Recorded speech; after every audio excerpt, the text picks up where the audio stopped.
coming right there.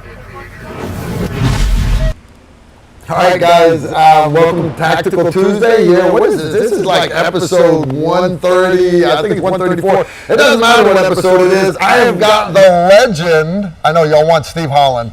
I have got Ronnie. Ronnie, a pleasure, always a pleasure. Guys, you don't understand how big a deal this is for me. This week, our live stream, we're not in my basement. We are down at the Outpost Armory. We're not far from the actual Barrett factory down here in Nashville, and I'm here to tell you, Ronnie, it's a total pleasure to have you here.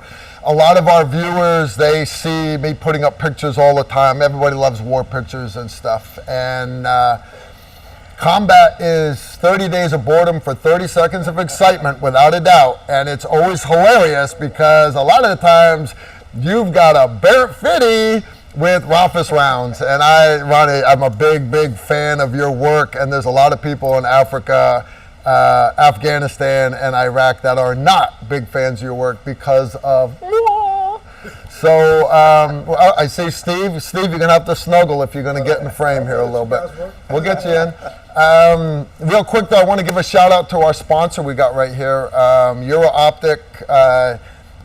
Decent stuff. Their inventory, you guys know that it's real time. Anything listed in their website as in stock is actually in stock, unlike a lot of the other ones, and that just pisses me off when I order like 4 brand new Safariland holsters, and I pay for it, and then I find out they're on back order. It kind of bugs me to no end. So, anyways, guys, they got the stuff. They ship it fast. It gets there fast. Good stuff indeed. Your Optics, thank you. But really, thank you, Ronnie, for coming on. Thank you. It's a pleasure.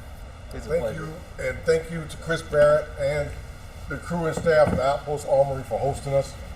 The crew is just awesome. What do you guys think? Should we have Steve snuggle a little more? I'm actually going to move this just look, because Steve won't move. Steve won't move a little bit. All right, there we go. You got to ask Ronnie to move over. We can scoot your way. I'm antisocial. Steve actually called me antisocial because I'm not a hugger. That's just not how I was. That's not how I was. So he'll teach you. Oh, I don't doubt that for a second. I don't. Yeah, Guys, see, here it starts. Ronnie Barrett, hands down one of the best Americans I've ever had the pleasure of meeting.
Okay, fix the sound, man.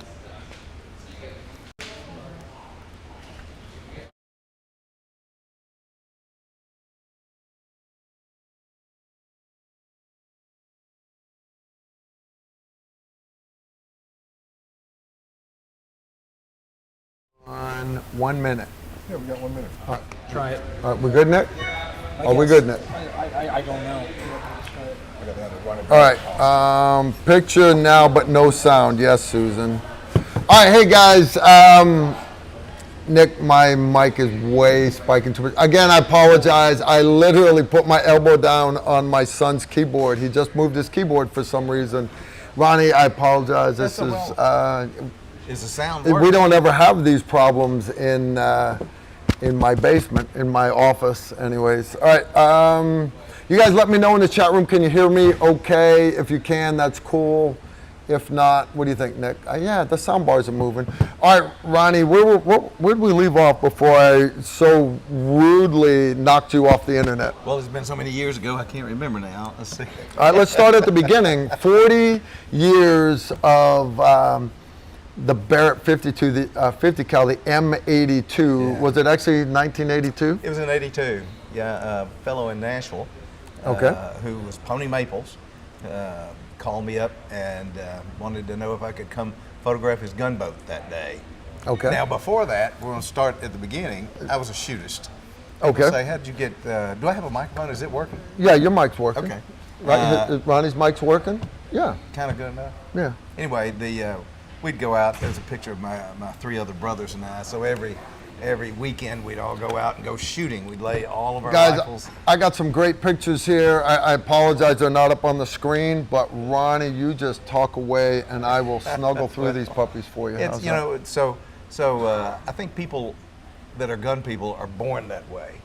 Would you agree? You That's know, they fair. say, when, That's you know, fair. it starts with a BB gun, and then it goes to a .22 rifle, and then it goes to a shotgun. And BB gun wars in high school, Yeah, little go out stuff like shooting that. little birds Rider. and stuff. Yep. I didn't have a Red Ryder. No? No, I don't No, think. I didn't have no fancy like that. No, But anyway, it progressed into the rifles and pistols and machine guns and things like that. Back in those days, it was easier to own a Yeah. machine gun. And I did the reloading thing. That's a 100-yard group with a 44 mag. 100 yards. Yeah, so I was really good. I guess. It's back when my hand was smooth. As you get older, it's Yeah, whatever I got this little quiver like that. The Yeah. problem I have though is this is my shooting hand. That's the shooting So hand. yeah, And did a little detective work or police work with the sheriff's office. Yeah. Pony Maples called, and the photographer didn't show up the day that he was going to have this gunboat on the Percy Priest Lake. And so he said, "Could you come help us out?" And I said, "Sure." You know, so January 1 in 1982, gathered up my camera and headed down there and attracted a lot of attention on a fishing lake with a Browning, gunboat. Browning 50 cal and a Mark 19 on the back and all this other kind of stuff. So we were photographing that, and that big Browning just sits there and looks at you. It's so It does, it's without a doubt. beautiful. It is a beautiful guy. And so as we had a quiet moment, I was talking to Pony and said, you know, I've always wanted a 50 cal, but I don't really need a machine gun because they're a little more difficult to play with. Yeah. And I said, I'm thinking about just making me a T-bolt or a bolt action or something like that. He said, you know, if anybody ever had a semi-automatic, they'd have something because that would really be nice. And I was one of those kids that, you know, I thought I could do everything. So I said, well, I tell you what, I'll go back and design one up and build it. And if you like it, maybe we can build Together, together. yeah. And he said, Yeah. well, sure, kid. You know, what do Yeah. you tell a 27-year-old kid? So I was little did we 27. know. Well, Yeah. I went back and got on the dining room table and got out my art sketch pad and it started sketching out three-dimensional pictures of what the thing would look like. I first made the whole gun full length, Yeah. and it took me about 2 months to draw that up. And then I went around trying to find a machine shop that would take me seriously enough to make it.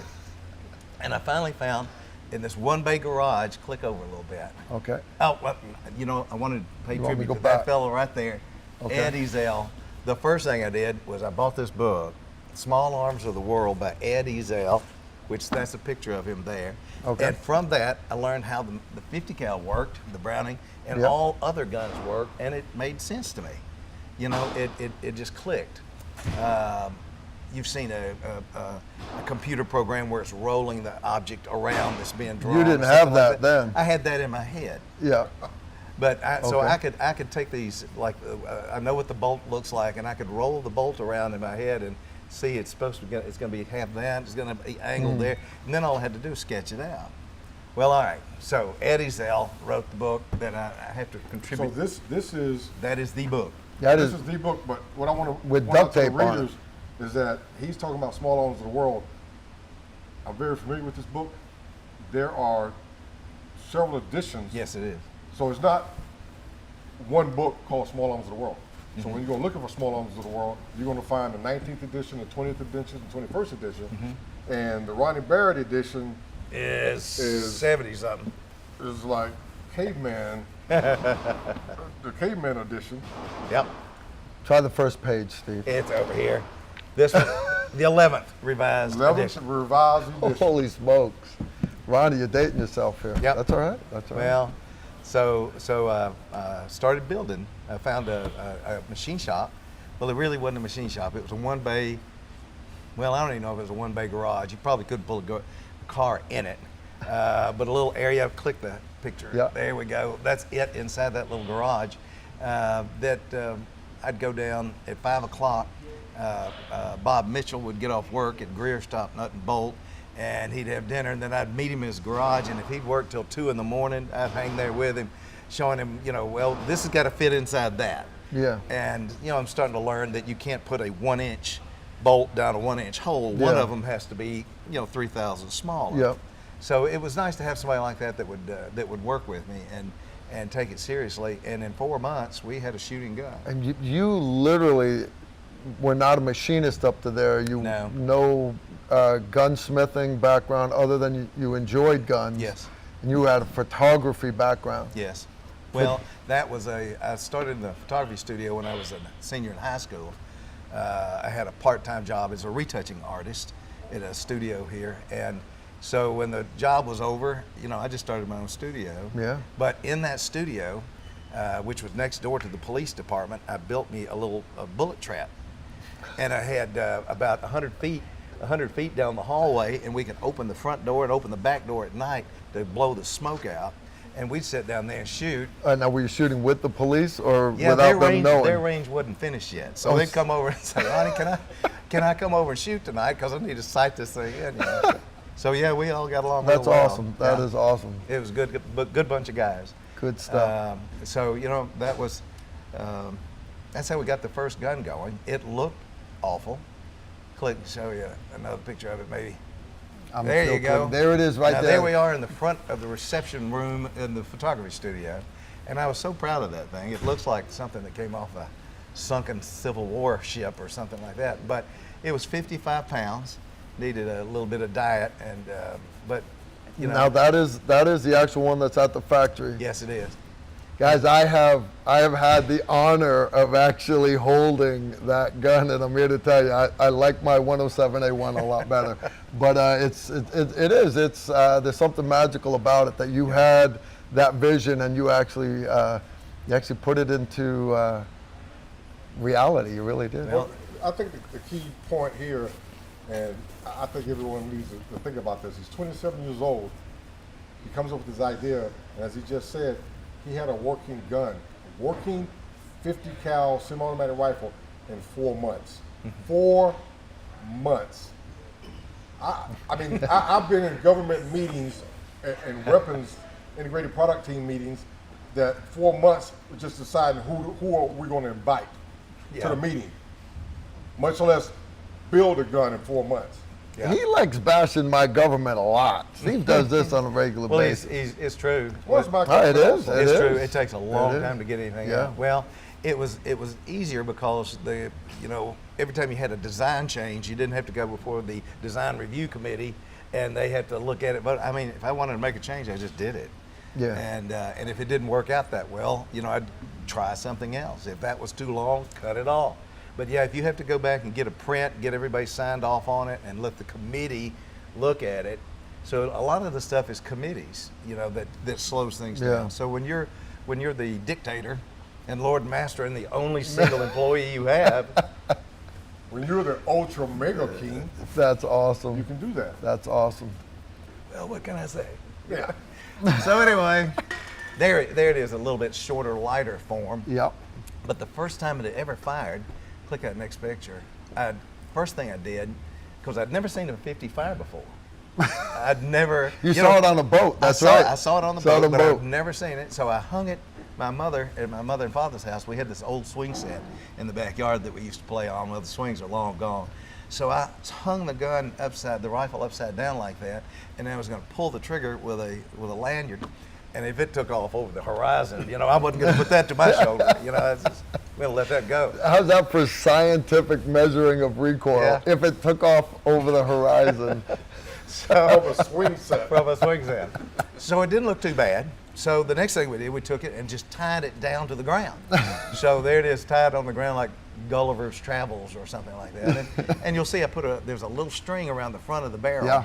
Yep. And it's real tight up to the barrel because when the barrel recoiled back, I would be able to see how far the barrel went in by where the string was now. So all this scientific stuff like that. Guys, if the guys at Picatinny and Crane are watching this, they are losing their minds right now. They're just losing their minds. Well, it didn't look too bad, so we ended up putting it up to our shoulders that day and fired it. My older brother and I. Day one, you actually did Yep. it. This is like some Orville and Wilbur Wright stuff going on right here. It's never been done, but literally never been done before. No, not really. That is awesome. Now, what's even funnier though than that is, so I started on this rifle here, the one that's on the ground, because it's a little bit lighter.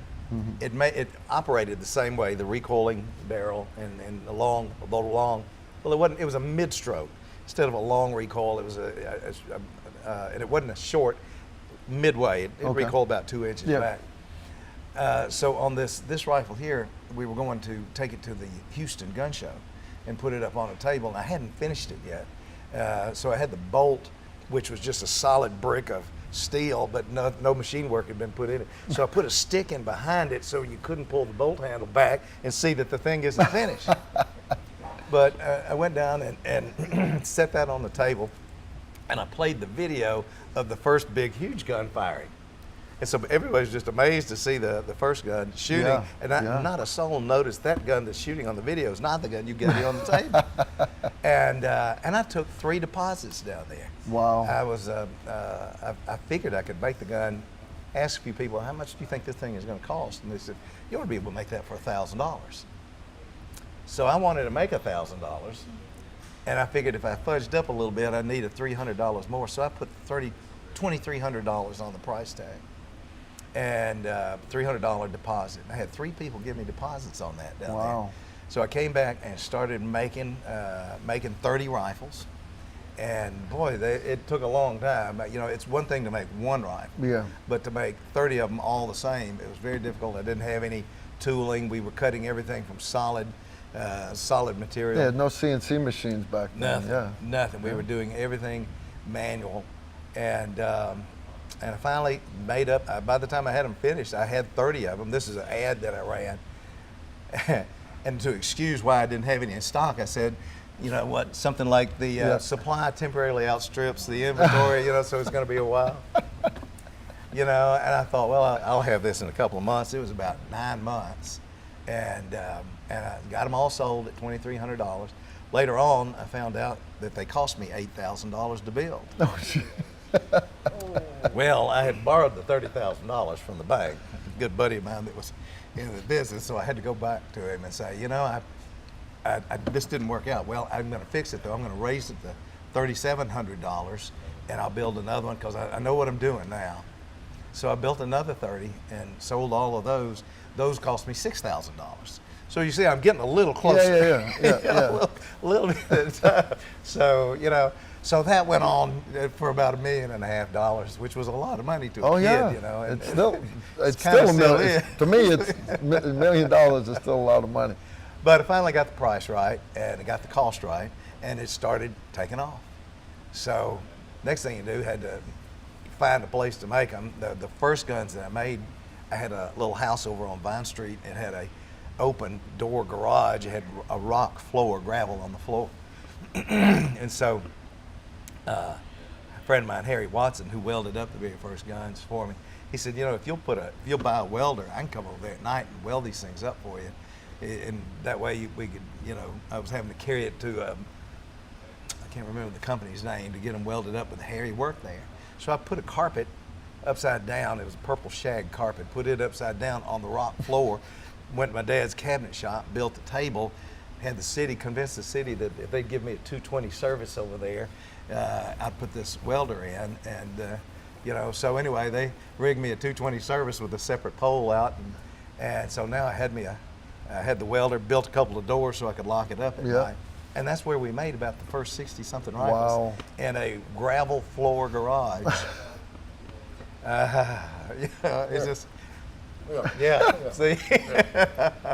So this picture though, this isn't the gravel floor. The guy that was Tom Eisenman, who's still a good friend of mine, had just rented a bigger building, and he was making my bolts and bolt carriers. And he said, you know, I've got an extra room. If you want to come in, you can have a corner of it over there. So we went to his place and set up shop there, and got the phone company to run an extra extension from the studio over to there. And they said, well, that's called a second service. I said, no, I need the same number. The number needs to stay. I just need an extension line over here on the other side of town. Yeah, wow. And so we did. So if I was over there, we started answering the phone. Instead of Barrett Studio, we'd say Barrett. And so if it was a photography question, we'd take off on the photography. Because the whole time you're still doing the photography stuff. Well, yeah, you got to make a living. So you know, and if it was a gun question, we'd take off on the gun. So the 896-2938 telephone number that Barrett still has today is the photography studio's number. Wow. It's the same telephone number from 1982. Well, Well, is actually, awesome. from 73, actually. That is awesome. So this is. What do we got here? Well, that's an employee of mine that was one of my first guys. He was formerly with the Ramo company that built the machine guns down there. So we're just putting together some guns. Click over and let's see what else we got going. That's a gun rack full of 60 guns right there. That's some of the other machine shop work. Is stamping the ejection port. And that was getting ready for a Christmas card. I was so proud of the gun. Went over and had, I think we had a Christmas Gotta say, that card. looked like that professionally shot by a photographer Well, in the studio. I probably was stepping on the squeeze ball on my foot. So self-portrait there. So everything was, you know, a one-man show type thing. This was, there was a talk coming around now about the 50s.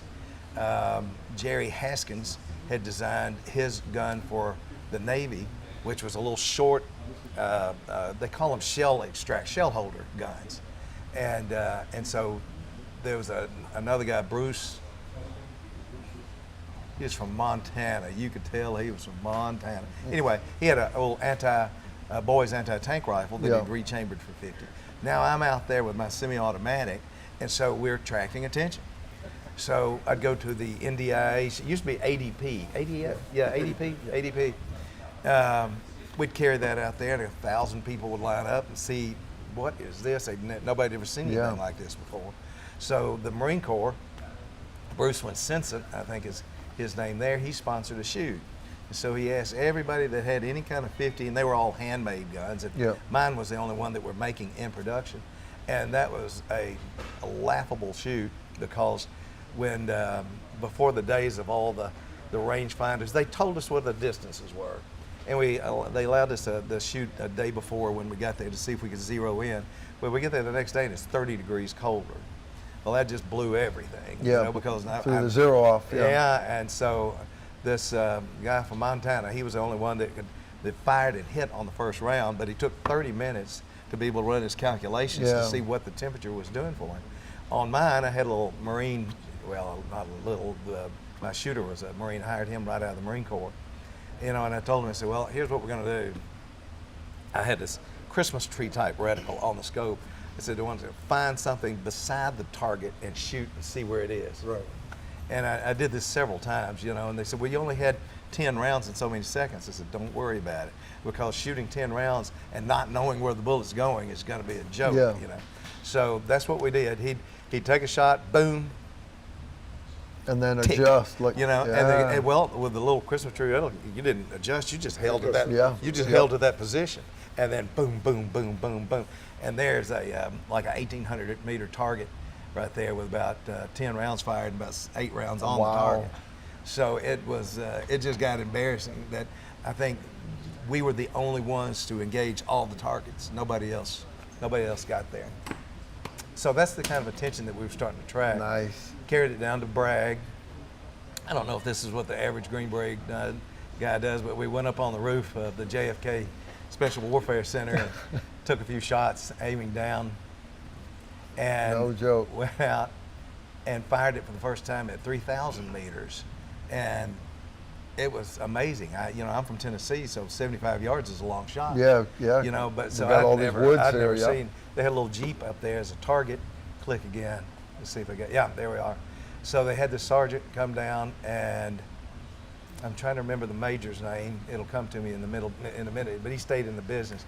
But we were shooting at 3,000 meters, and you could get up, dust off, take binoculars, and see it hit. watch it Yeah, hit. yeah. That's time So of flight's crazy. It was surprising to all of us because I'd never seen the rifle fire at that distance. Clicker again. There's the little shell holder gun that Jerry Haskins did. Yeah. Now Haskins did the 338 Lapua. 338 Lapua. Yeah, and that really should be called the 338 Haskins. Yes. So click again. I think there we are showing at one of these demonstrations. The one in the center, I remember that so well because when I was going through Soldic, it was the very first Soldic. I think it was 86, 87, the very first class they ever had. So I was coming out of Marine Corps Scout Sniper Instructor School. 2 weeks later, they said, "Hey, you want to go to another sniper school?" I said, "Yeah." And they used to have Mott Lake at Bragg yeah. had the I don't know what it was, 2-3 weeks sniper course. I said, "Well, this new one is going to be 8 weeks." So I said, "I'll go." And that was during the green light days. Yep. So I go to this class, and they put down your experience. I said, something. I just put something on there. About 6 weeks into it, I remember Sergeant McCluskey once talked to me. He goes, I went back and looked at your paperwork, and it doesn't say anything when it says, "What's your experience?" I said, "Well, I didn't know what to say. What doesn't matter." He said, "Yeah." He said, "I'm looking at you shoot. You got something. You got something in your background." So the last day of the class before graduation, they let you do that fun shoot. Mm-hmm. So Dave Zavitz was one of the instructors, and they had a 338. They had a Haskins sitting there, and he was trying to explain to everybody. And I don't know what I was doing. I was not paying attention.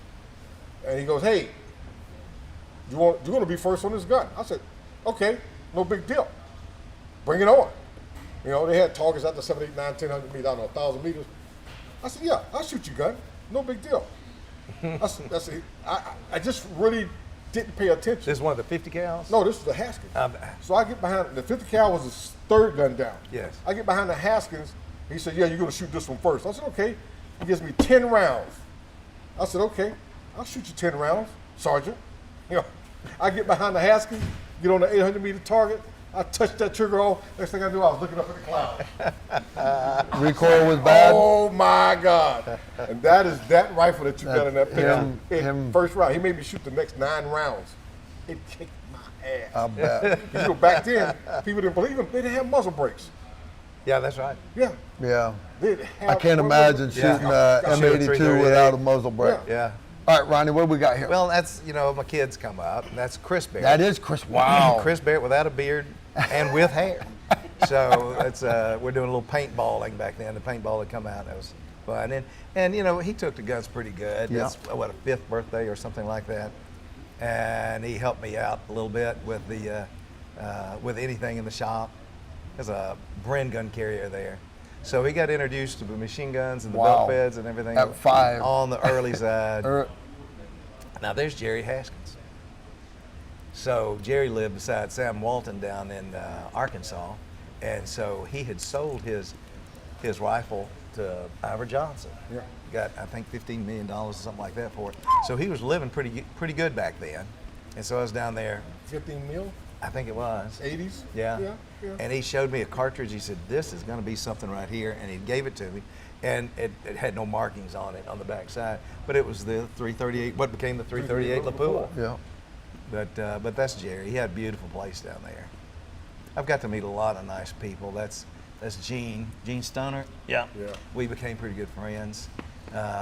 So whenever we got together, it's just, I got to meet Mr. Stoner probably 3 years before he passed away. That was one of the greatest events, and for me, because it was, I can't remember exactly how it happened, but at one of the shows that they had brought in Eugene Stoner and Kalashnikov, because there was always that AK-47 versus M16. So they brought them together to do a talk at one of the shows. Ed Uzel did that. Ed Uzel was not only did he do this book, he was the curator of American firearms for the Smithsonian. And so the Smithsonian got them together, and I think Gene went over there, they brought him over here. So yeah, click again, you'll see. I never could get Kalashnikov to look at the dang camera. He's always looking somewhere else. But so every time he was here, we'd all get together. Now these are at the AUSA, the Association of the United States Army, and it would be in Washington D.C. That's Kalashnikov again. The first time I got to display there, it's almost like another trick with a stick behind the bolt carrier or something. They were like $1,600 for a 10-foot square table, and I didn't have that. And I had a couple of employees, so I got Dick Swan, our buddy. Dick Swan made a phone call to some of the night vision people. And night vision of the day were huge things. They were just big. And so I told him, I said, look, I got my car, I got the van, brought 2 of my employees, only 2 I had, and we drove up to D.C. and went to one of the hospitality suites that Dick got us into, and I was showing a brochure to one of the guys. I said, I noticed your booth today. I mean, it's going to be right beside an Abrams tank. There's not going to be anybody looking at your booth, because it's and plus, this is so big. What do you say? I bring my gun in, put it on your table, and you let me put a few brochures on the side, and then people will look at the gun and say, look, then you talk. And that night vision doesn't look that big when it's on a Barrett. Well, that worked. So I had the first display up there for free, and I got a room at the Telegraph Road Holiday Inn, way outside of D.C. We rode the subway out there, and it had two double beds. I would put Steve in one bed, Norman in the other, and I'd sleep on the floor. So that's what you did on the early days, I guess. And then get on the subway ride in all the way down. Next year I had 4 rifles on the floor. Had them mounted on a tank and here, there. Next year I was able to afford a booth. And so that's some of those early booths you're seeing.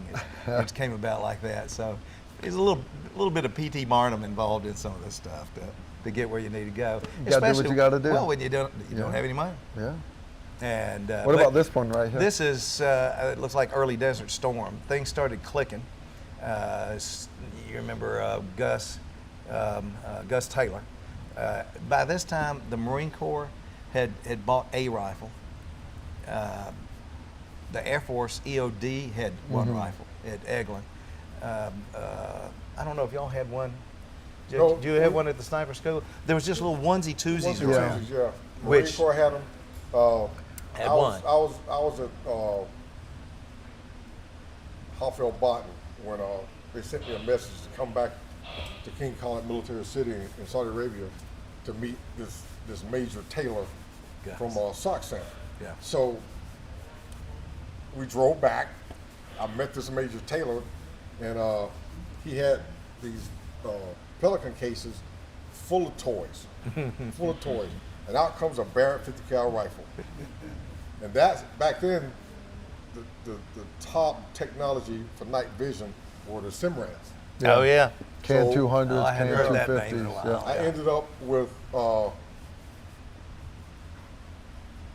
Barrett M82A1 with a KN 250. 250 was a larger one, That's right? the big one. And that's where my No, big 200 is a larger introduction, one, but that's okay. introduction to the Barrett. I mean, I shot it in the Marine Corps and at Sodic, but for wartime.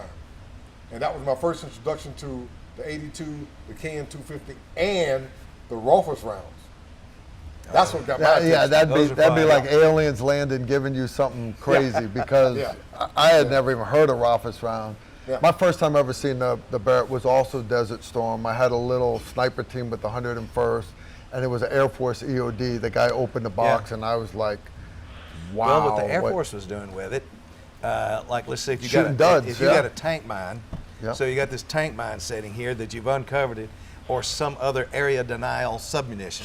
Sometimes they can drop them over a runway and things like that. And little, you know, if you get up close to them, they'll blow up. Yeah, on you. anti-handling Well, devices. you'll and stuff. if they're on your runway, you're not going to bring your planes back in.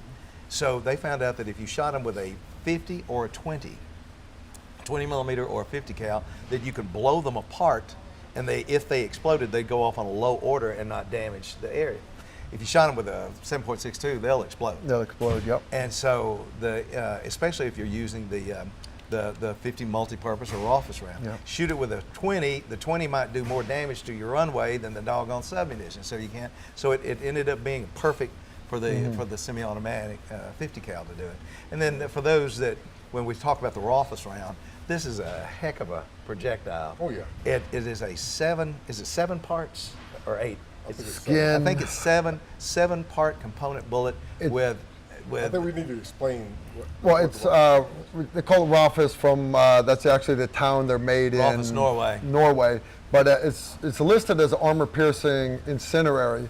It does have incendiary and it does have the steel core, but it's also got pet and explosive mixed in there. It's a beautiful thing. It is. It's it's amazing that they can get it to fly as good as it does with 7 components. But they do wonderful things. They set stuff on fire just marvelously. what they'll do to a goat. Yep. Beautiful thing. I remember when we were in Halfield Bottom, and Major Taylor and his crew was there, the scientist, the mad scientist, and they said, "Hey, here's his guns, his ammo." I said, "Okay." So, you know, I had to get a whole new data book for this gun. Yeah. So I said, "Hey, we start at 300, 300, walking all the way out to 1500. We just bang it away." And he shows up to the range late on in the afternoon. Excuse me. And he goes, "So how's everything going?" I said, "It's going fine." He said, "So what do you guys think?" I said, "Yeah, we got it 0 out to 1500. We love it. You know, we're going to next mission. We're going to take it to the next mission." I said, "But we need to get some more ammo from you." He just stood there for a while and looked at me. He goes, "What do you mean more ammo?"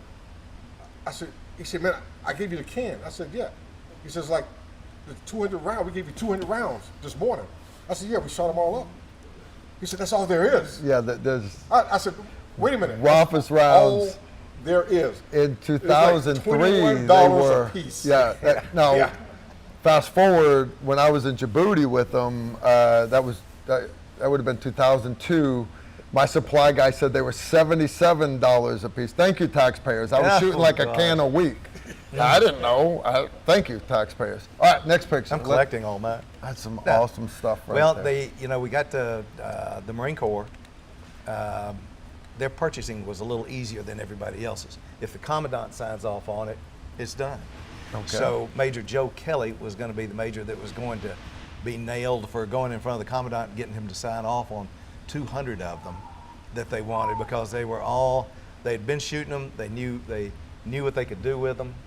And so Joe was scared that he wasn't going to go for the 200, so he asked for 100, and the commandant said, "Sure, that's fine," and signed off on it. And left it. Well, then after that, you go, well, Air Force go, "Hey, we want that new that Marine Corps rifle." So they membered their money over that.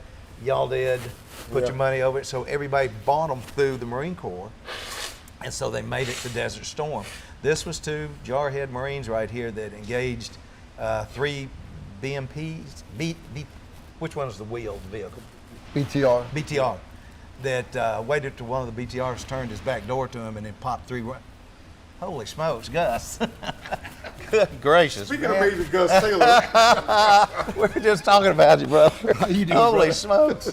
Good to see you. Oh, man. Gus, You give Gus, tingle. Step over here. Step over here. Oh, my goodness. Sit in the chair. That's right.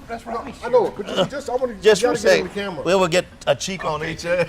Lean down. You gonna sit on Steve's lap? This is Major Gus Taylor. That's it. Major Here Gus we go. Taylor, who Here we go. 3 months after he got there, I got a radio call from the United States said, "Where's Major Taylor?" I was like, "I have no idea. I don't own him. He's a major." We're in Kuwait City.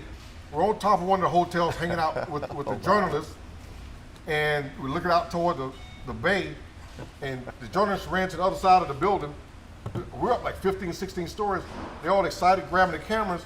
And I look back, we're looking toward the U.S. Embassy in Kuwait, and hear all this gunfire and smoke and boom, everything going on. And everybody's like, oh my gosh, there's fast roping down. They're recaptures in the embassy. I was sitting there thinking, we were just over there yesterday taking pictures. Like, smile, we're in the embassy, and all these explosions are going on. Major Taylor. You want to tell about the whole thing with Frank Tony? I don't know if you want to do that. Oh, but it involves a Barrett rifle. They'd hightail it. Go ahead. Okay, so Go ahead. You got your attorney with you? Mike, Steve, hand him the mic. That's Yeah. clipped right there. You had, Steve never put his mic on, Yeah. which is a good thing because nobody wants to listen to Steve anyways, listen to right? We don't want to listen myself. to Steve. Just clip it to your shirt Yeah, between you and Steve. we had There just you go. we had just gotten around to talking, and so that's unbelievable that you walk in. I don't want to tell you he was Clip it coming. down here. Did you know it? Down there, down lower, Steve, down lower, right there. That way I can hear Steve rambling also. So anyway, no, this is part of a mission that started. Camera right there, guys. I like looking at you, man. You know, it's pretty cool. No, I'm just kidding. This mission started actually back with Charlie Wilson's war. That's where I first. We met. don't want Steve in that anyways, do we? We got rid of Steve. We finally got rid of Steve. Go ahead, sir. To get to the embassy, it's going to take the long way around. So anyway, I met Ronnie Barrett at this thing called the Equipment Upgrade Program, I think. It was part of Charlie Wilson's war. Yeah, I wasn't supposed to know about that. Well, it's in the Well, book. just, Okay, yes. just real quick before we get into the story. Major Taylor, look at the camera, Major Taylor. Special Forces Commander of Charlie 37 in Panama, and all of you viewers of Tactical Rifleman, and you heard Carl talk about it a lot, about the CRE, the CRIF, the Special Forces companies that do the same thing that Delta CAG does, except they belong to the theater commander, where Delta CAG is a national force. Gus was the company commander for the CRIF, the CRE, and Charlie 37 down in Panama. The company commander in the Special Forces unit is a major. Most rest of the Army, company commander is a captain. Gus became a lieutenant colonel as the commander of Charlie 37. Didn't want to give it up. You can't be a major, you can't be a lieutenant colonel and a major slot company commander. And 8 months later, they're still sending messages to Panama saying, tell Lieutenant Colonel Taylor to return to the United States. So that is his background. So that's also how I wrecked my career. I kind of had a trifecta because I had already commanded Charlie 37 as a real senior captain, like back in '84 to '85 when we started the missions in Colombia with the reaction forces in Colombia and put them all together. So I was already spoiled rotten, and I kind of got a choice between being a general's aide and cutting my mustache off, or being Charlie Company Commander again, right? So, well, that took a couple seconds to figure that one out, but it did wreck my career because I pissed off every major at Fort Bragg and several colonels and stuff too. But anyway, I had a 3-year tour down there, and like Steve said, I turned lieutenant colonel, in that job. But we're jumping around here. This is after the embassy. I walked in during the embassy story, which is itself is a pretty good story. It involves Barrett. So like I said, this started back when I first met Ronnie at the equipment upgrade program. And This was before Desert Storm. we were putting big ass, like 40 millimeter red dot sights, I think, on your, Yeah. you had your regular Barretts and then your over the shoulder one. Yeah. Yeah. Yeah. That's So- right. So Yeah. anyway, That definitely was the Charlie that's Wilson probably, stuff. yeah, that's probably the first time I met you. And I can't imagine a Barrett with a red dot on it. It was to shoot down the hind helicopter. yeah, it was to But shoot the over down. the shoulder Yeah. one, it didn't have a regular stock. Yeah. It went over your shoulder. There's a bullpup. Yeah. Yeah. Oh, okay. And so you pointed it up, and all you had to do is, Just start cranking the away. hind, Yeah. the hind had to come Hind to D, yeah. had to come to a stop before it could fire. It couldn't fire on the run or something like that. Yeah. And what they were doing is putting a guy in a valley with some boxes, and when a helicopter would come by, he'd start trying to cover the boxes up, waving, making a big attention. Well, so he made himself look like a target, and then when the thing came to a stop, these other guys on the mountainsides would shoot him. with 50 cals on each side. They wanted to be able to shoot up on the run with Yeah. the thing. So, boy, Against the Hyundai. against the Hyundai. Yeah. But like I said, those were interesting days on that, and held that quiet. Well, anyway, go ahead. No, we're here to tell stories, right? That's what it's about, right? War stories and stuff. Yeah. Well, Before that- we got croak off. Ronnie Barrett war stories. Ronnie Barrett guns. Ronnie Barrett. Well, war I stories. remember we were talking just a minute ago about how the Marine Corps got the gun, and I'd just come down to your office down there, and you said, believe me, if the shit hits the fan, I know what to do. But because then we'll get money, and we'll be able to purchase some rifles. But Yeah. as it sits right now, there's no funding, there's nothing. We have to have the emergency stuff, and it all happened, and so it was. Everybody got Perfect to pick up on. timing. Oh, it was perfect. Everybody worked well together. Yeah, we did like in 2 weeks what we now can't do in 2.5 years. We got like from the time we got the green light to bring these in. So to get to the whole mission though, our mission was to bring in, I believe, like 8 sets of high-speed gear into the first Gulf War, and distribute it around to SEAL platoons and teams. And so part of the kit included Barrett 50 calibers, and not with red dots. Those things had nice, Yeah, they had that. nice glass on them. Yeah, Yeah, had loopholes. yeah, Leopold. So anyway, Mark Yeah, forwards. we had the. Steve was talking about the KN night sights on them. yeah, The Simrad. yeah. So anyway, we had these pickup trucks, kind of sexy pink pickup trucks that we got from the guys up at King Khalid Military City, and we were delivering these things around, and I got a whole team, a joint team of special ops guys, kind of like a mobile training team, like an MTT, and it's kind of last minute, like, hey, you want this stuff? Like, usually, like, hell yeah, look at that shit's cool, And so among that stuff was Barrett sniper rifles, Yeah. right? Wow. And there was some other stuff in there, like, and this will be important later part of the story. It's called Pyranol Torches, and they're pretty cool. You put them in an M79 grenade launcher in the front end of them, and you shoot them against these bars, and they cut the bar, right? Okay. Oh, like, man. like when they rescued Cool. Muse down in Panama, Yeah, they used them yeah. all that. So cutting your way in through bars and stuff is what these things are for. So anyway, and we had some other stuff probably still classified in there, but we had also platter charges and some pretty mundane stuff like 300 Winchester Magnums. Yeah. Remember that? Yeah. We and I were out on that McMillan. berm. Yeah. I remember. And we had some very quiet handguns, which I still am not sure. Yeah, anyway, had all this cool stuff and very quickly turning it over to the deployed forces, SEALs, and especially Special Forces. And so I loved Ronnie's semi-automatic sniper rifle. I was a sniper. I went to the old U.S. Army sniper instructor school like in 1980 and stuff. And I just loved big caliber weapons, but the SEALs at the time, and still are, Want some more water? Okay, what's up? were fascinated with single shot 50 calibers. Why? Because, they're more accurate. It's like, well, the damn ammo isn't accurate enough to really take advantage of that at that point in time, right? We're in the middle of the first Gulf War. So, and one thing I noticed about wars, they get to be like Groundhog Day. Although they're all different, there's a lot of certain common things. And one of the common things is if you're in the middle of a war, you get a chance to carry a big ass gun instead of your little pimp ass gun. You go get the big ass gun, right? So, and the same with the SEALs at Ras Al Ghar. We pulled in there, and all their snipers are like, they got these one shot, single shot bolt action guns. Yeah, you And- put the round on the face of the yeah, bolt. because almost all of them have been bad mouthing Ronnie's gun because it's semi-automatic. It's got a floating barrel and it's still real accurate, but that can't be right. It can't be right if it's got a floating barrel. It can't be good, right? So, but we got the Ras Al Ghar. They're like, can we have some of them? And I was like, yeah, sure. So we unloaded a bunch of these Barretts on the SEALs, and they like stacked arms with their single shot 50s. Well, they had, 'Cause, yeah. They had, it was so slow. I mean, you'd pull the bolt out, put it around in, put it back in there, hope it doesn't go off before you get it back in Yeah. there. Because now you got a round in a cocked bolt with it right up against the fire pit. Put it in there and then close it back down. Boom, back off. And the target, you could measure a paper target, go out there with your tape measure, but that target's not going to be sitting still Right. on Exactly, the battlefield. It's going to be moving after the first shot.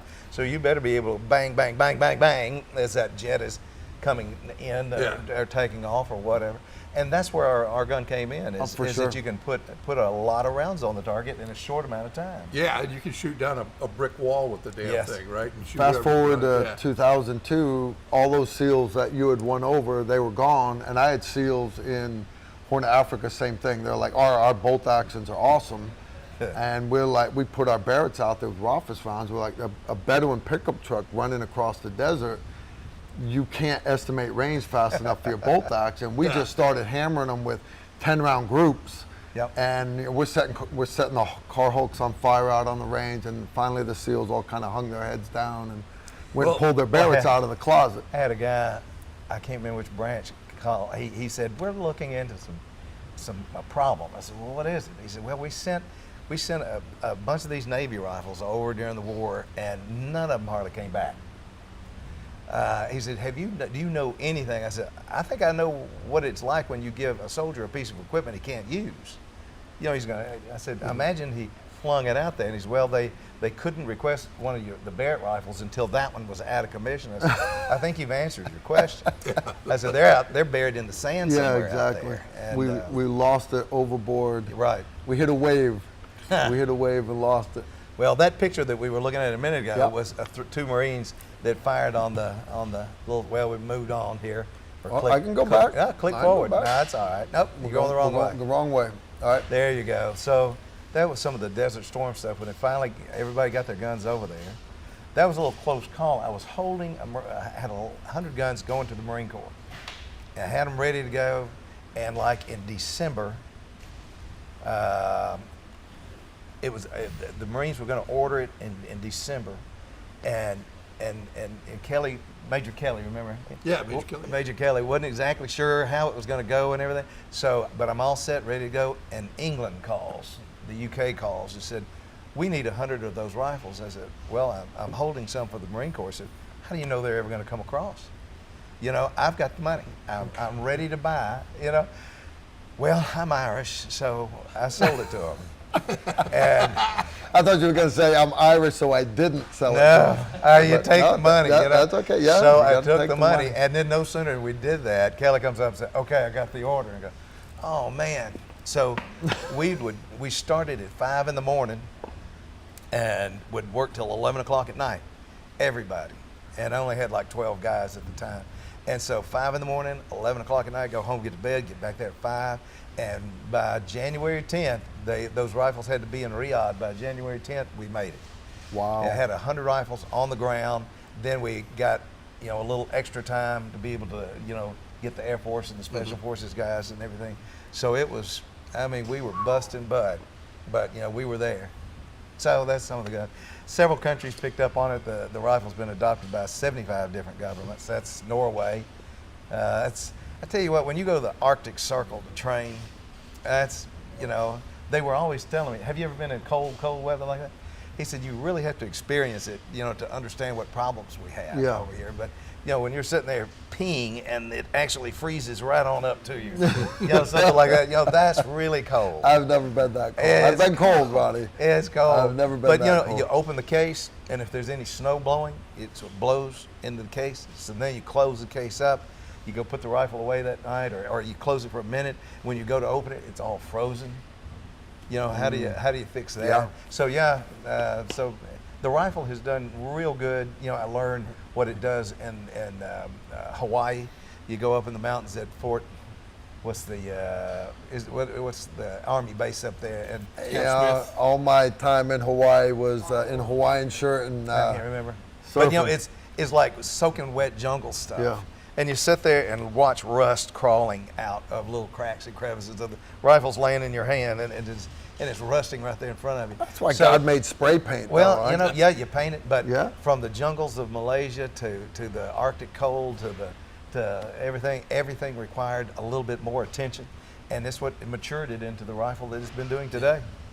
Click another one to see. Yeah, that's everything cleared. Yeah, that's some beautiful shots. Some of the U.S. guys, and even some of the well-dressed airline pilots now have All right, so what's the story behind the I well-dressed don't airline know. pilot? I mean, somebody sent me that, so I had to use it somewhere. And others. This was that's really fair. catching on. Ted Yep. Nugent with a bunch of guns. Ted Nugent, good Yeah, I've got to people. meet a lot of nice folks. My son and daughter came to work for me when they, just like I went to work at my dad's cabinet shop when I was through school. If they were out of school, not doing anything, they had to be at the firearms company. So that's Chris with no beard. So That's SHOT Show, That's isn't it? Chris Barrett. It's a SHOT Show. Yeah. Some of our booth spaces. Yeah. So Angela went to work for a wonderful church, World Outreach Church here in Murfreesboro. Awesome stuff. Big. I can't even see that picture. Well, What is let me that? turn it around for you, Ronnie. Ah, that's not supposed to be in there. Well, click another one. See, First what? that's just a SHOT Show somewhere. Nice. Yeah. Okay. That's his ex-wife right there. This contract signing, you know, after all this, so the Marine Corps bought through the Commandant, but the big Army had to go through an entire new test. Yeah. They said it has to go through competition, and so they said everybody's going to have to turn their rifles in. Well, a lot of the Army guys didn't really turn their rifles in. They kind of held on to them. Yeah. So that's why you'll see a little blend of M107s or 82s Yeah. in the service, is because this is an original 82 that was bought back for Desert Storm. So we go through this big, huge test, and we have a little rifle called the Model 95. It's a bolt action rifle, Yeah. but it's a repeater. The Army selected that. I was furious. You know, I said, you know, you got to have the speed, and so Yeah. US SOCOM comes up, changes the document, and increases the amount of rounds per minute or something that to put on the target, because we all understood that, you know, again, if you're sitting here watching a moving target, you're not going to be able to go boom, boom. Yeah. Yep. And so SOCOM, y'all changed it to require the semi-automatic feature, which then fell back to Big the Army. 82. Yep. Well, this And is so this is yeah. the contract signing Okay. of the Big Army.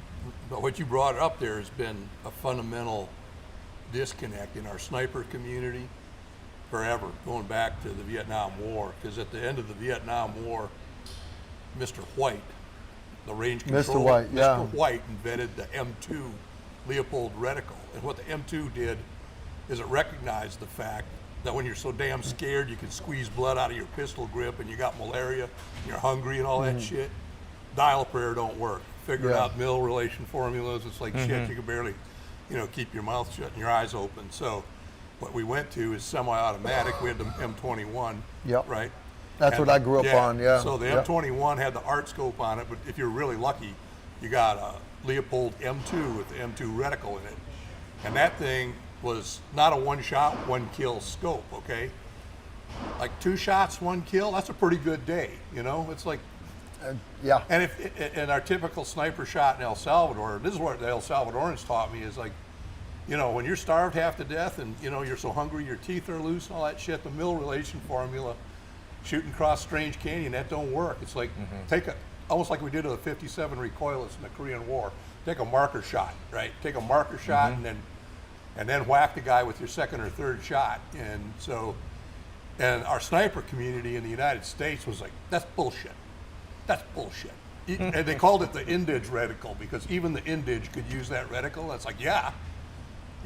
And so this fundamental argument in the sniper community, I don't know if it's resolved yet, you know, where and there's a place for the precision shots. There's absolute place for the precision shots, but when the shit's howling and cracking and stuff's flying over your head that looks like flying squirrels and stuff going 1,000 miles an hour, the semi-automatic Barrett was the one that could, you know, really respond right to the heavy volumes of firepower coming after you. So I'll finish up my embassy Without a story doubt. later after we talk about other stuff, because that involves a Barrett. I want to let Ronnie finish it because I only have him for a limited amount of time. So let's finish this is this getting history good lesson. now. No, let's finish it. I'm digging it. All right, so big contract. Another contract picture.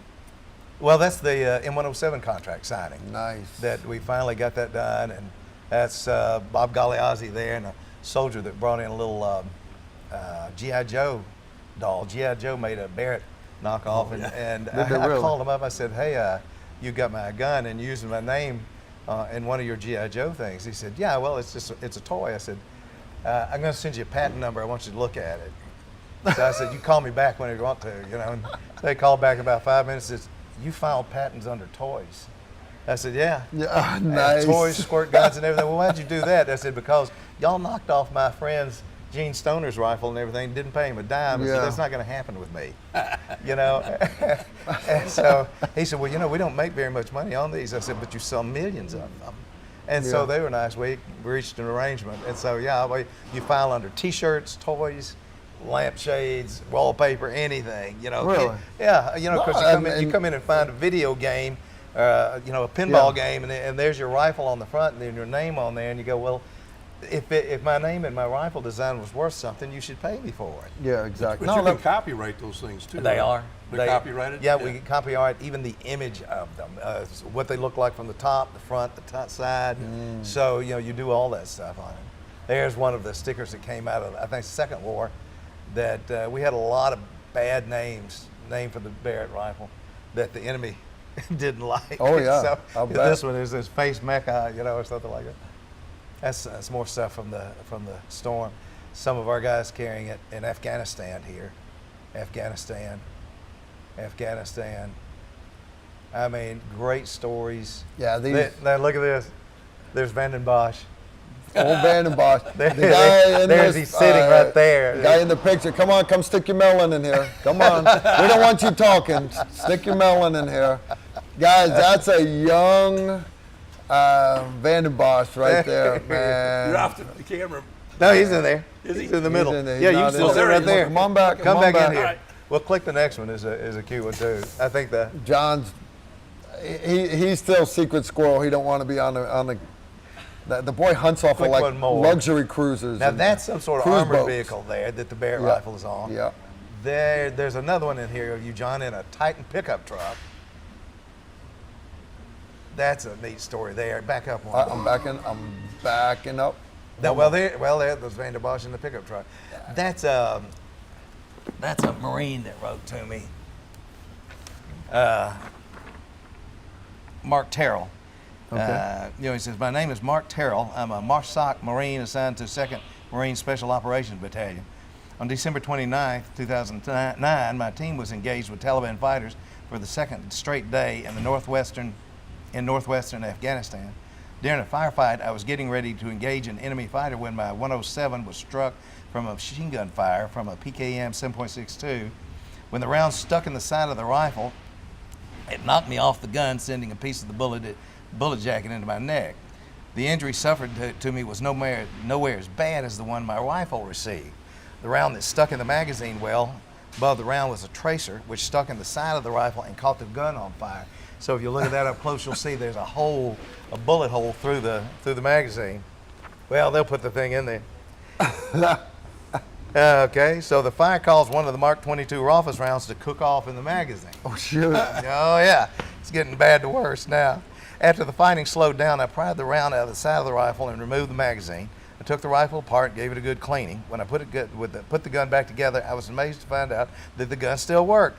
I was not able to insert the magazine into the gun due to the damage of the magazine well, so I operated the gun single shot fire for the next 2 days. The impact of the round had no effect on the gun's accuracy. I just wanted to tell you guys that you continue to make an awesome product. And this is the kind of thing I wouldn't believe it if I hadn't seen it myself. Thanks for such a great product. That's awesome. So, That's awesome. that was nice. So it's good to get stories like yes, that. it is. So I wrote him back. He didn't expect a return. I said, Dear Mark, I got your email with a photo. It's worth 1,000 words. Thank God for your safety in battle, a very good condition to have. In 1983, I was working on my second prototype rifle. During testing, it fired unlocked, blowing it all to pieces. I was doing the firing myself, and my assistant caught it all on video for me to relive over and over. I went back to the drawing board and changed the steel material and the well points to make the rifle tough enough to contain any explosion like that again. Now, with your experience, we both know how tough the rifle is. I've worked all my life to build the best rifle for times like these, for Marines and soldiers like you. Thanks for your rewarding report and the 1,000 words spoken in the picture. It's the measurement of my work. It's also the measurement of your equipment, secured for you years ago by dedicated Marines that tested it in every environment so that you would have confidence when you fight. I can see in your eyes your undiscouraged continuance to fight with what you have and where you are. It's the measurement of the man you are and the Marines that trained you. All of this shines through in you in service of our great republic. Please destroy our enemy and return home safely. Forever grateful, Ronnie Barrett. So, Amen to that, right? I mean, what do you say to that? Can you imagine this this MARSOC guy getting this email from Ronnie? Dude, sincerely, thank you for the... There's a third letter on it, but we were spending too much time reading. But that's the first time I've been able to read that through without kind of breaking up a little bit. Dude, you got me getting all misty just watching you get misty. It's touching. No, there's not a lot of stuff that you knew overseas that could hold up. And no matter, like we did seesaw missions, running the ATVs, and I always have my Barrett on a bag, literally right next to my leg while I'm riding the ATV. Getting off the helicopters, we had to go do a security package for Donald Rumsfeld. I'm carrying my Barrett onto the helicopter. Babysitting Tommy Franks when he first went into Iraq during the initial invasion of Iraq. Same thing, onto the ramp of the MH-53, SR-25 slung on my front. I carried my Barrett 50 because if that helicopter went down, and you can only carry so much stuff, you need extra love in a gunfight. You're not getting it from grenades and M203s. That extra love in the desert, that extra love is a Barrett. And no, it never let me down, never let my unit down. And all right, we are gonna, you ready to move on? Yeah. All right, let's do it. One more picture here. It's Vanden Bosch. Go give me another one. And we're done with Vanden Bosch. I was going to show you a guy. Click on through right. All right. Yeah, just some other shots, because there's one good story in here. This guy right there, he holds the Army's long distance. At the time, it's like 1.75 miles, or something like that. And With a Barrett. With a Barrett rifle. So he came to see us. 1.75 miles, your shot group is like 12 feet across. Yeah. But it's a beautiful 12 feet. Well, he said, he said, I didn't have nothing to do all day, and he said I'd sit up there at nighttime or in the daytime, and there's this big rock. I was watching the path that went around and cut off into Pakistan. Yeah. And so with nothing to do, I shot this big ass rock. I mean, it's like a 20-foot rock, a big thing. And then I'm shooting it with the Rothfuss multi-purpose rounds, and so it splat black. You could see right where it's at. You could see right where it is. And so here's this rock with all these splats on it. And he said, I'd shoot this thing at 2 in the morning and 3 and whatever temperature, what the barometric pressure is. Had all my dope written down. He had data on this. Yep. Ooh. And so he said, he come woke me up one morning, or one night about 8 o'clock. He said, hey man, there's some guys out here. Come get them. And there's 3 bad guys. And so he said, I go out there and I get settled down, and they're standing in front of my rock. And he said, watch this. Turn that in. And pow, boom, boom. So he shot the first guy, second guy. The first guy stepped aside a little bit because the bullet flight time a few seconds long. Time of flight. And by the time one splatted on the rock, the other one landed right in the center chest of the other guy. So he was holding he's neat. That's awesome. Awesome indeed. Well, I got the George Chin Award one year. That was awarded to the civilian that contributed the most to something or another. I had to read all that. But it was named after Colonel George Chin, who wrote the 5 volumes of the machine gun. I will say that same year, Holland got the Hathcock Award, which is given the counterpart of the military person. You two were quite the pair at SHOT Show that year. You really were. Best of show. Then in 2004, the Army had an award, the top 10 greatest inventions. And so for the very first time, a rifle showed up on it, and our rifle was awarded in special ceremonies. I said, are y'all here for something else? He said, no, this is it, man. We all flew in for this. For you. Yeah, and so it was one of the top 10 greatest inventions for the U.S. Army, so I was very pleased at that. Wow, that is awesome. And done other shows like this. And you can bust through those if you want to. Busting through them. Gordon Liddy, 60 Minutes. I've had all sorts of different things that we've done. My buddy Lou Ferrigno, that's my most favorite picture of me and Lou Ferrigno at one of the SHOT shows. You don't realize how big that boy is. He's a big boy. Yeah, he's a big boy. Angela and I, some of these are just goof shots off the rest of it. That's our building here in Murfreesboro. Yep. There's some beautiful shots Yeah. here. Oh yeah. Oh, You want me to Back go up, back? back up. I'm backing up. That one or the one before? back. Go back. Let's see. Come back forward. All right, I'm working on it. That one or the next one? Next one. That's in Panama. That's Panama. You want to Yeah. hear that story? Yeah, that's pretty damn This good. is a good. This is a damn good Ronnie Barrett story. So anyway, Ronnie and Dick Swan and Bill Groove Groove.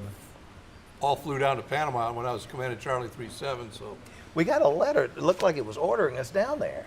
well, you And I gave you called- what's called invitational travel orders. Yeah. I could pull all kind of shit. And back so in those I'm days, sitting there you know? going, I call Dick Swan calls me, he said, I just got ordered to Panama. I'm a civilian. I can't do that. And so Swan says, I think Gus is in charge of that down there. So it's Gus, let's go. So off we go. You So- got military orders as civilians to go to that. Yeah, Okay. those all are- right. He could those get are- a, he those was, are still he was around. I running. mean- He was running the show. But back then, you know, when you're Charlie 37 commander, you could about do anything. Yeah, you do pretty well anything Yeah, you you want. know, but anyway, we got Ronnie and these other two guys down there, and we had quite a few adventures, right? But one of them we had is we're going to put them in a shoot house, right? And they're going to be. Back then, you could have live hostages, Yeah. and guys with live ammo shooting right next to them and Yeah. throwing stun grenades, all that stuff. So anyway, They, we got, they put you in the chair in yeah, the middle of the he room. was in the chair. Ronnie's in the chair, right? So I can't remember where the other two guys are. So back then we didn't have, the Ensign Bickford stun grenades and all that stuff. We had these homemade grenade simulators with a smoke grenade fuse in it. Oh yeah, right? yeah, yeah. We'd thrown thousands of those damn things and nobody got hurt, right? We chucked one at Ronnie, you know, when our guys came in, they took the room down, shooting live ammo into these silhouettes and all Yep. that stuff. And I'm sitting here with a helmet on, He's got a bulletproof helmet on, vest. bulletproof They vest. said, just don't move from this seat, you know. Well, the door swung open, it had a little screen door hinge on it, and he threw the grenade in, and the door hit the grenade, and the grenade landed in my lap. So here's the thing, and as I'm sitting there, as soon as it hit in my lap, I go, bam, and it blows up, you know, and you got a chunk of fuse in your leg. yeah, didn't the you? fuse went in the leg, Yeah. and so I'm trying Way to to act impress cool. the VIPs, you know. I'm trying to act cool. I got these white tennis shoes on here. Well, the blood was filling up in my tennis shoe, and then after a while, the blood started pouring out over the top of the tennis shoe. And Gus is sitting there going, "Who's bleeding?" Well, it was me. Swan had a piece of wood stuck through his arm, some splintered. He said, "Oh, you think that's bad? Look at this." You know. So Swan didn't have any skin on him anyway. And he, Wondering why when I got to a SIF company, we weren't allowed to do that anymore. Yeah, well, we fixed that for you guys. you Yeah, know, we appreciate wanna- that. No, in those days you didn't have much trouble. doing No, that. I guess. Really.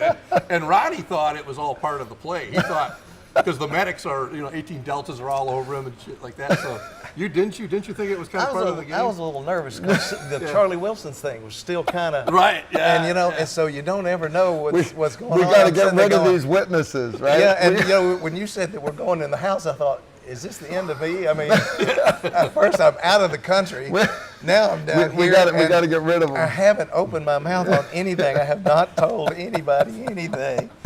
And so then when this thing falls right in my lap, I thought that's what it was. I thought Gus was my Oh, friend. that's awesome. We're taking him That out. is awesome. Charlie Wilson's War. Oh, We're God. going to remove Ronnie Barrett before he runs this suck. Thank goodness the Wow. book came out because now everybody knows it. And everybody Yeah, can now we talk. can talk. You can yeah. talk about it. Not all of it, but No, I don't know nothing. Really. That's like Steve with don't need no Project grenades in my Greenlight. lap. Steve's still like, Carl, we're not talking about that. I'm like, all right, Steve, I pre my time. Mm. All right, we're still moving? Yeah, More I don't know. pictures? I don't know what all these things are. Oh man. Yeah, Oh, keep for on God's going on. That's over. Yeah, you recognize him. yeah. Rob Roy from Colt. Rob Roy, Dick Swan. There's a lot in here that I didn't know was in here. Yeah. We can cut them right now if you want. Oh, they're fun to look at. But, all right, let's go. Let's cut them. All right, we're cutting In a it. minute, I think you're in there somewhere. in front of Panama there. Oh my goodness. Those were the funny days. stuff. You know, and that's what was so fun about all of this in the early days is that you got to do some stuff. You were on your own with it. You could be as creative as you wanted to be. And gosh, it seems like just we're regulated to death now. You know, Yeah. with everything. And We would never been able to accomplish bringing a gun from creation to completion, and getting it at the field, if it hadn't been for people that knew how to make it happen, instead of offering all these, well, what if this goes wrong, or what if that happens, and regulated down and your hands tied, and it was, and maybe everybody thinks that their day was the best day, but it sure was good. It was real fun. Steve and Ronnie, they sent this before you came on, man. You got to pretend you're Steve for me. Okay. All right. Thank you for everything you've done for the American military. Carl, could you wish my son Brad a happy 17th birthday? Rangers lead the way. Lethal Blanc, and your son Brad, I hope he's still there. Yeah, happy 17th birthday. I would love for you to be a Ranger legacy and following your dad's footsteps. Tommy Two Guns said, thank you for the TR team for great training last week. Guys, I want questions for Ronnie. You understand, I'm probably not going to get him back for a while. Well, let me tell you now, don't be fooled here. When people say, thank you, Ronnie, and this, that, and the other, I barely got through high school. D's and F's and things like that, and It sounded a lot like my story. and so I'm not a clever engineer and things like that. And I first thought I was. I thought, man, look what I did in 2 months, and look what I did in 4 months, or something like that. Yeah. But let me tell you, when God wants something done, He's going to pick the most unlikely person to get it done. That way, Without you a know doubt. it was God. Yeah, exactly. And so I'm not. Don't give me any of the glory. He wanted a rifle done for the times. We were coming out of Vietnam. We were going into long range stuff. It was the right thing at the time, and he used us. He used all of us to get it done. Without a doubt. That's what it is. So I never missed the opportunity to straighten out who's really, I'd love to take credit for all this, but it's him. That's why Ronnie's got a great team. That's why he He put really me with does. a bunch of good people, and we all got this done, and it got the rifle in the hands of the troops, and it wasn't going to happen any other way. Awesome stuff indeed. Guys, Ronnie, I want to thank you for your time. I appreciate it. He rolls up in this beautiful Bentley, and it's awesome. It is. You understand, this is a big deal for me, because this is like one of my, you understand, Chuck Norris shook my hand and said, Carl, you're awesome, all right, at the NRA show. But for me, it's just an awesome opportunity for me to have Ronnie here and have you share your story for us. 40 years of a great gun. Yes. Well, Wow. What's more amazing than that is the rolls, by the way. But oh, you're right. It is. I stand corrected. I apologize. I just bashed your Rolls Royce. I just bashed it. I'm sorry. What's even more amazing than all of this is for a company to get 2 contracts. It's real rare. If you get one, that's an amazing thing.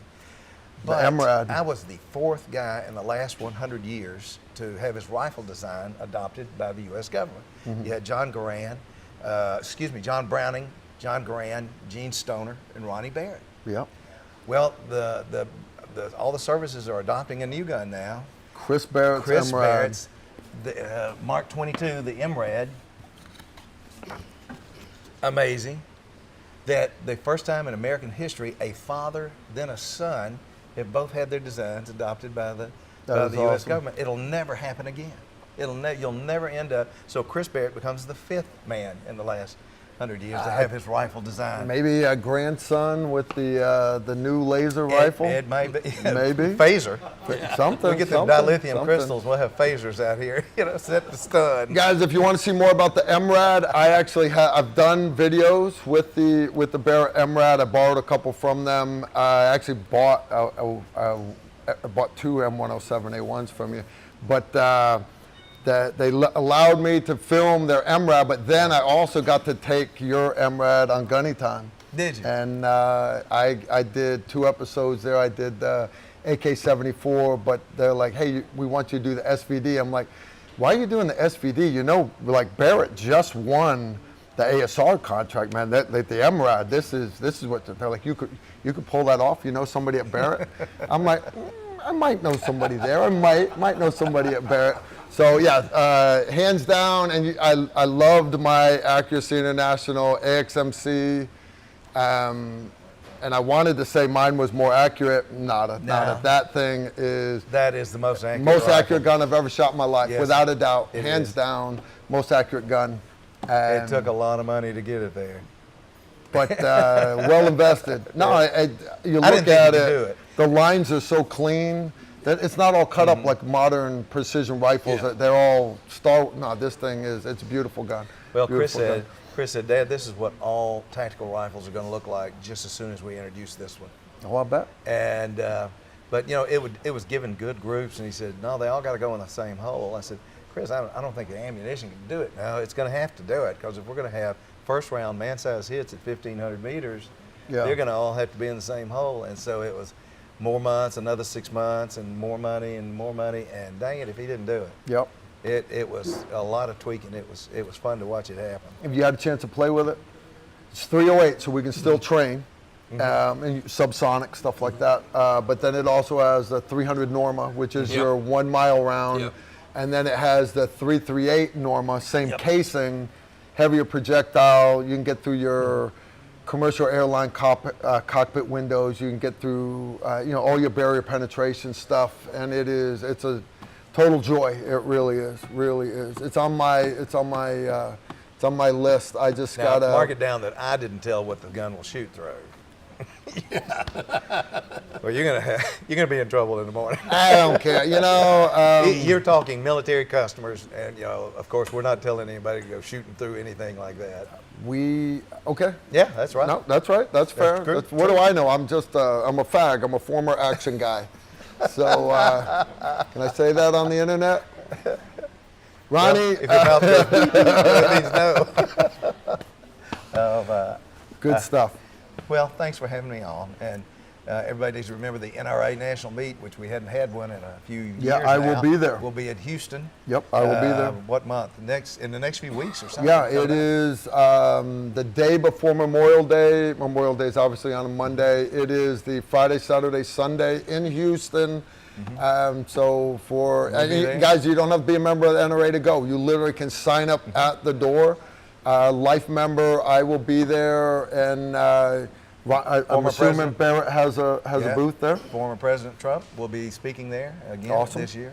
I've been a member of the board of directors since 2008 or 2009 or something like that. I'm a trustee of the NRA Foundation. So I tell you, those are a good bunch of guys that's up there, that's running the association, that's doing all the hard work, and we're all going to get together, like-minded people in Houston.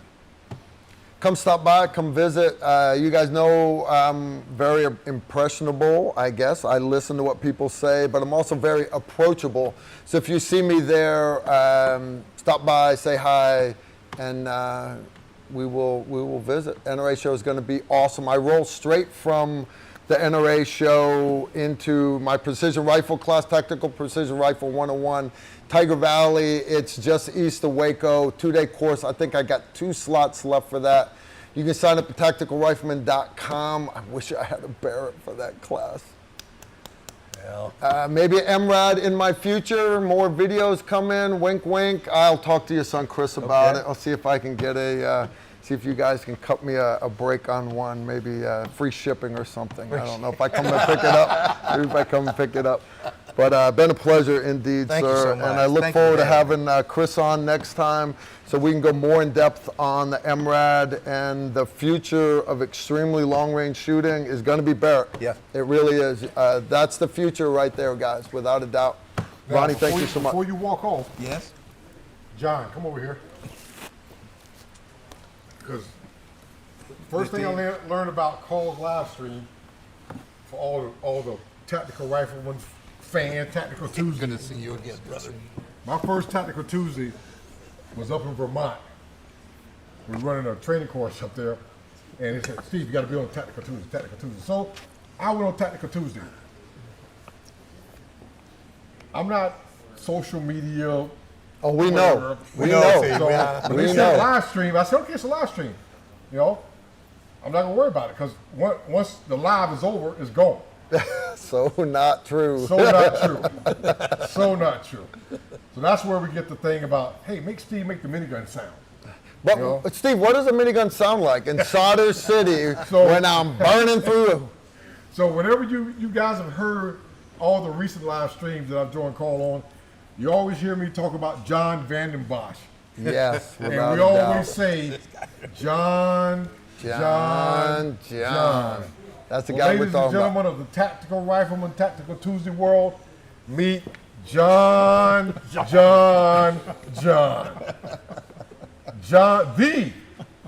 John Vanden Bosch. Another great American. John. I think, thank you, John Steve. was a member of the 101st Airborne.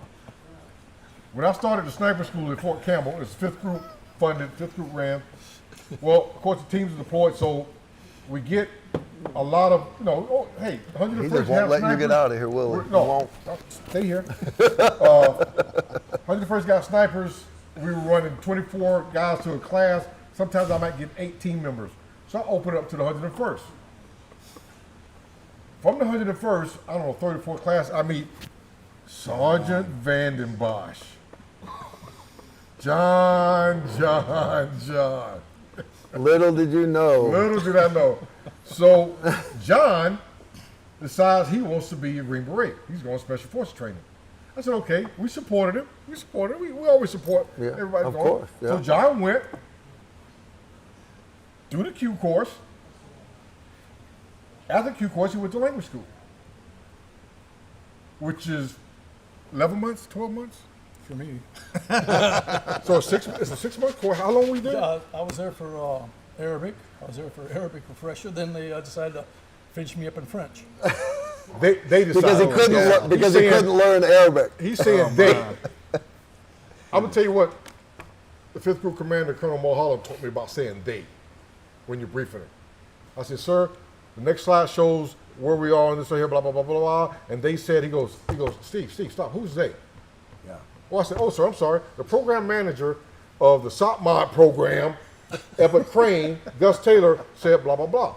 Next slide. And he said, sir, the following slide shows blah blah blah. They said, he goes, Steve. I said, yes, sir. He goes, who the fuck is they? I was like, okie dokie. 4 times I did that. It's kind of like when you're taking an NRA trainer's course and you say gun or weapon. Yeah. You gotta throw up $5 in a kitty.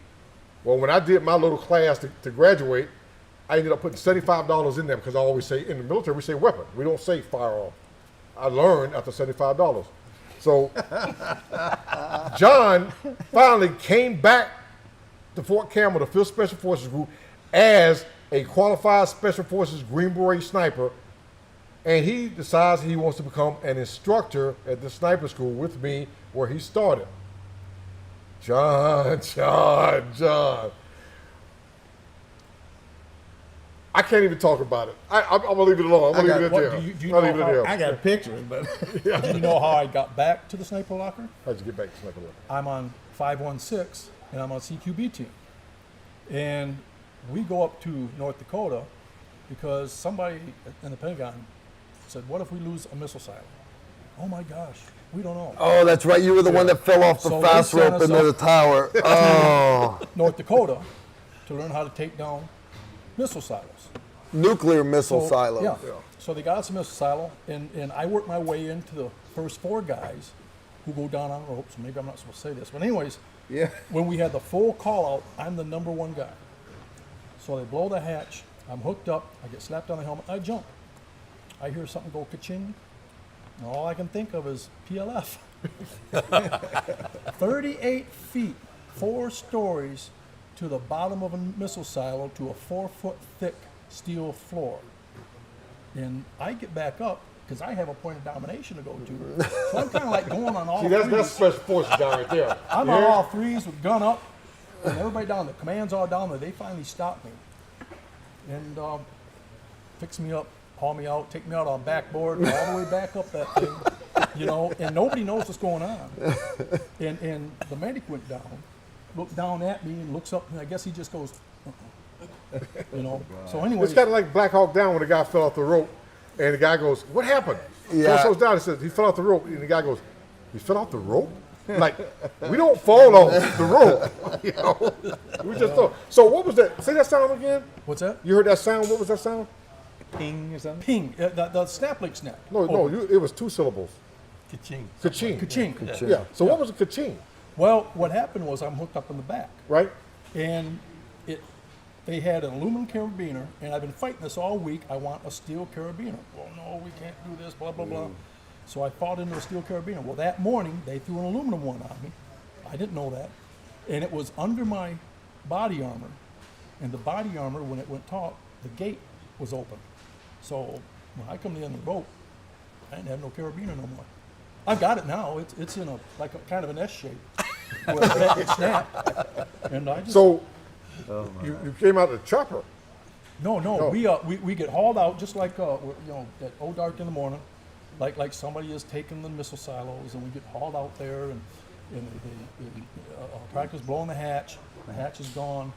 4 guys are going to go down on ropes, and then everybody else is going down the now ladder. I'm tracking. So I'm the number 1 guy. Got to be the number 1 guy. Got to be the closest one to the door. Got to be there to the door charge, which is why I wear these now. So and That's what I was telling Bill. What? so I go through that. Go ahead.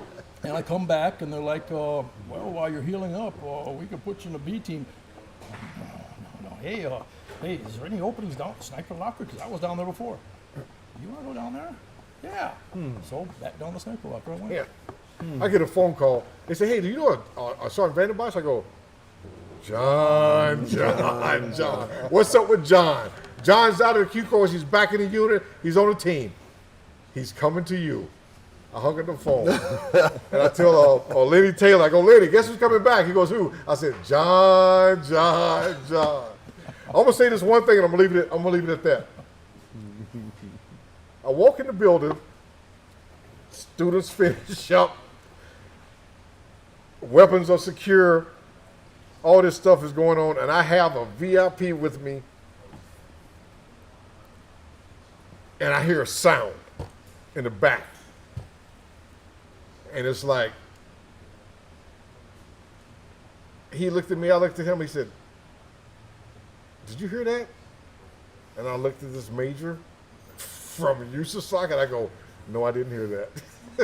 Thanks, Steve. I'm gonna leave it at that. I'm gonna leave it at that. John. Ladies and gentlemen, a legend. John, I tell you what, I will say this. John will stop. He would leave his wife's side when she was having a baby, and somebody said, we have a soldier that needs to be trained. Yeah. I mean, she would be in contractions. They say, John, they called you, there's like 8 soldiers that are deployed, they need to be training right now. John would kiss his wife goodbye. John is a dedicated, focused Special Forces soldier, former Special Forces soldier. John. Buy me a beer one day, Tactical Rifleman Nation, and I'll tell you some John stories. I'm not going to put it on live stream because I learned live stream is forever. Steve, we are going to get Ronnie out of here. And been a pleasure. And we're going to have everyone that wants to have a picture with Mr. Ronnie Barrett. He's going to take pictures before he leaves. And that is an order. Yes. That's not you guys out there. I'll tell you what, though. Ronnie, always a pleasure. Thank you, sir. And I look forward to seeing you back. I'll check you out at the NRA I would show. also say, Don't be a stranger. Gus. All right. So we're back. And You're a photographist, so what's the best place for us to... we're kind of like having Steve around. You know, it's kind of like, you had a boring day on the highway, and then all of a sudden that big car wreck happens, like right on the side of the road. You just can't drag your eyes away from it. You got to watch what Steve's got going on. You really do. Come on, Steve, come visit. No. Come snuggle. Ronnie's going to take pictures with Okay. everybody. I'll tell you what, though. We have Amber come up. I got another guest for you, for those of you that still want to hang around real quick. Amber, come visit. Tell you what, Amber, is that a good act to follow? Ronnie Barrett. Yes, it is. She can handle it. Get him, Amber. Okay. Sure. I don't need it on me, do I? Yes, you do. Just I? clip it somewhere. Right there? Honey, Honey, my hands were visible the whole time. I did not clip that mic. I did not do it. All right, Amber, so why did Steve invite you to come do this? You have to bug Steve. Guys, Amber, if you don't follow Amber on social media, what's your Facebook handle? Facebook, Amber D. Amber D. D-E-E is my Facebook page. Okay. And Instagram is Amber _DEE And then the 28. 28, right? Yeah. Yep, yep. Steve's like, hey man, check out these Instagram, and she's a big advocate for 2A. Obviously, she loves doing machine guns, all the fun stuff. They're all taking pictures and wandering around and stuff.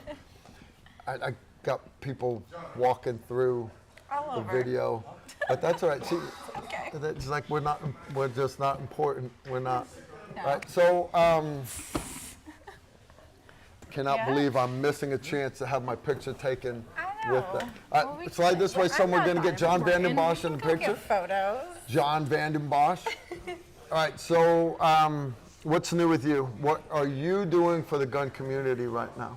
John Vandenbosch? Me? No, I want to Yeah, talk to you. Amber first. Oh, me? Amber first. What you. am I doing? Yeah. You know, I'm just a big gun advocate. I, like females and like the gun industry. It's I okay think there to should like be guns. more females in the There gun should, industry. for sure. And you don't have to look Absolutely. butch to like guns. No, you don't. exactly. Right? Yeah, no, I'm serious. In I'm fact, serious. I think if Yeah. you're a pretty female, especially bartending downtown or anywhere, just anywhere in a city, anywhere in a sketchy place, you should always carry. For I sure. think more For women sure. should. For sure. I pick no that up. longer shower with a pistol. I don't. I quit doing that when I left Iraq. I know that sounds funny when you say that, but You did. I literally did. I worked with a group of Iraqis called Task Force Raptor, and it was an awesome unit, but they were one part Sunni, one part Shia, one part Kurds. And after a while, we had Mahdi militia in the actual unit. So if I was going to go out of the building to go to a little shower trailer, instead of a bath towel, I would wear a hand towel, like a loincloth, just to freak out the Iraqis. Shower shoes, but I would have my my shaving kit with my pistol in it, because you can't really, I mean, like it or not, there's Yeah. green on You blue attacks, there are, so that's just a part of it. So I'm a big supporter of people wearing firearms all the time. Exactly. How about you, John? How are you doing? I'm doing well. Dude, where have you been, brother? We're up in Michigan. Me and Rhonda are tied up on my parents' homestead. Okay. So we're up there, and she shoots very well. And actually has our church, she's got a couple of the gals starting to shoot. And so now she gets me involved with that, and she comes out and she shoots real good. And so we get these 3 gals from the church, and we got some property. We got 200 some acres, and we got some range area. We got Yeah. Iron Maidens for long distance, and so we're getting them in with the pistols. So we're slowly getting into it. The last time I heard from you, you were on cruise ships, babysitting counter pirate stuff. No, I'm Yeah, serious. that This was is the fun. kind of stuff people That was do. fun. That was fun. Yeah, and it wasn't. I wanted to get on a freighter, and all of a sudden the guy I worked with at Camp McCall, he's got some gigs going on, and he's trying to get somebody to go on there. They wanted, it's a German ship with a German security team, and they wanted an SF advisor. Well, evidently this guy that runs it, Stefan, he's difficult to work with. Everybody hates working with him. Well, Brian asked me if I go. I says, "Oh yeah, I've been wanting to do this." Well, it's a cruise ship, and I'm like, I thought it was a regular freighter. So I go on that, and so I show up on the ship, and I guess this went to the German Parliament, and they didn't want no guns on a German ship, because today half the world is still afraid of a German with a gun, you know. That's fair. That's Well, fair. then the German captain said they're not going to fly German flags in, so that kind of, okay, we'll have Germans, they can have guns on the ship. Okay. Well, we're going to have an American. No, the American cannot have guns because all of the world is afraid of an American with a gun. So I go there, and I'm supposed to bring guns, and it just, a whole crazy story with that.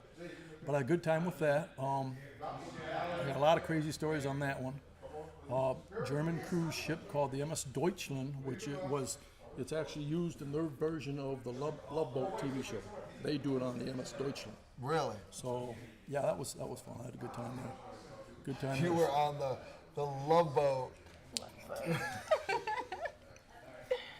Now, y'all, you don't understand why I'm laughing. I know y'all don't, but if you had all the Van den Bosch stories that I have of John Van den Bosch, you would be laughing. That's funny stuff. They're probably not all true. Funny stuff indeed. All right. And then now we're up north of Michigan and slowly getting something together. Buddy of ours, Ed Lowry's going to probably that's help good me people, get yeah. up on some other stuff and do some training up in Michigan maybe. Awesome stuff. Awesome stuff. Are you around here local? Me? Yep. I am. I'm like right over 30 minutes. I guess that'd be north. I'm over in Thompson Station. Thompson Station, yeah. I just moved there from Nashville area. So, yeah, been here 4 years. So in the chat room, you guys, would you like to see her on Tactical Rifleman videos? She could be like one of the demonstrators for shooting drills. Let me rephrase that. In the chat room, would you guys rather see John Van den Bosch doing shooting drills, or would you rather see Amber do it? Yeah, that's what I thought. That was pretty easy. I got to make it easy for him. I really do.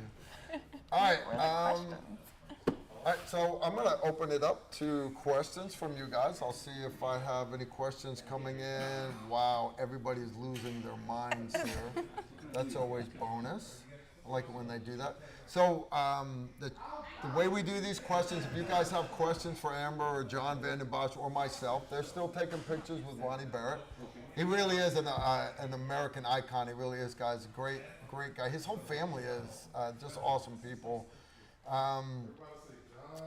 Tactical Rifleman, what does Ronnie think about roller delayed blowback guns like the G3? Oh, that question's about 15 minutes too late. Darn. What about you, John? What do you think about the G3?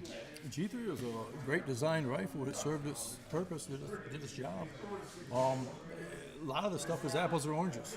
Yeah. You know, a lot of guys, their doubt. favorite thing is an AR-15, but that's the only thing they've ever shot. So get out there and try it all and see what I you finally got questions for Ronnie Barrett. Now Ronnie Barrett's on. Guys, how about a Amber question? Fred Romeo threw down 50 bones, and then he's got like a blue turd that just kind of blew up. I don't know what that is. All right, Alex M, probably sitting next to Mrs. M right now. Hi, Carl and guests. Mr. Barrett, what do you think about the new SIG MCX Spear that the U.S. Army is moving to? Any plans on making more 6.8 SPC, 30-round mags? Can't find any online. Everyone says they're discontinued. Mrs. M sends her love. Mrs. M, you know you're awesome for letting Alex watch the show. They're actually patrons of mine. What I mean by patrons, you go to patreon.com/Tactical Rifleman, and YouTube demonetizes all my videos because I have guns on them. I don't have girls on mine. Maybe I would get better views, but literally they demonetize all my videos. So, well, how do you pay the film crew to come down from New York City? How do you pay for hotel rooms, ballistic gel blocks, ammo? So we started a Patreon so that if somebody wanted to support our channel, they could. So I actually have several patrons here in my studio audience. I do. And yeah, I want to thank my patrons, including all my moderators out there. They're patrons. I want to thank you all for your continued support. Literally, I can't do this stuff without you all. Alex M and Mrs. M, they are a couple of my patrons. I'm hoping they will come to our Patreon course in November. It's going to be down in Texas. We're renting a cowboy town where they do like big fancy weddings and stuff. Yeah, with it. I mean, it's all Like the literally. awesome. Oh yeah, it's beautiful, beautiful place. That's cool. We're going to be doing shooting Barrett 50 cals. We're going to do long range shooting, land nav, all kinds of survival classes with Randy Rawhide Worst. We got a bunch of running gun stuff we're going to be doing. It's going to be a great time indeed. As far as your question about the 6.8 next generation squad weapon system, I think it's awesome. Of the three companies, we're actually a tactical rifleman film crew. That means me and my son. We are going to the SIG Academy the week of the 25th of July. We're going to get an opportunity to shoot and film the 6.8 next generation squad weapon. They're going back to a battle rifle. Picture a 308 casing. Everybody knows 308. It is a 6.8 projectile, but it hits as hard as a 300 Win Mag.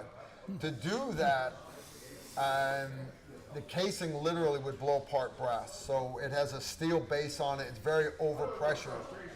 John will tell you that that's going to cut down barrel life of bolt lugs, all that stuff. So we'll see. But the reality is, it has to be an unofficial, understand. I don't know, I'm no longer in the military, but basically it's got to be able to kill enemy body armor at extreme distances. And everybody that said, well, 5.56 is good enough, understand we made the decision in Vietnam, that was the last time there was such a big change, to go from a battle rifle to an assault rifle. I know you guys don't like that term, but by definition, an assault rifle is a select fire carbine that fires an intermediate cartridge, that varmint round, that 5.56. We're going back to a battle rifle now. It is basically a 308 casing, and it hits as hard as a 300 Win Mag. So it's going to be badass. It's going to recoil. We'll make some great videos. Yoga pants just shaking everywhere. You're going to make a great video, right? Going to make a great video. So, yeah, I'm excited about it. I am. Is it going to make the M16 family of weapons go away? It is not.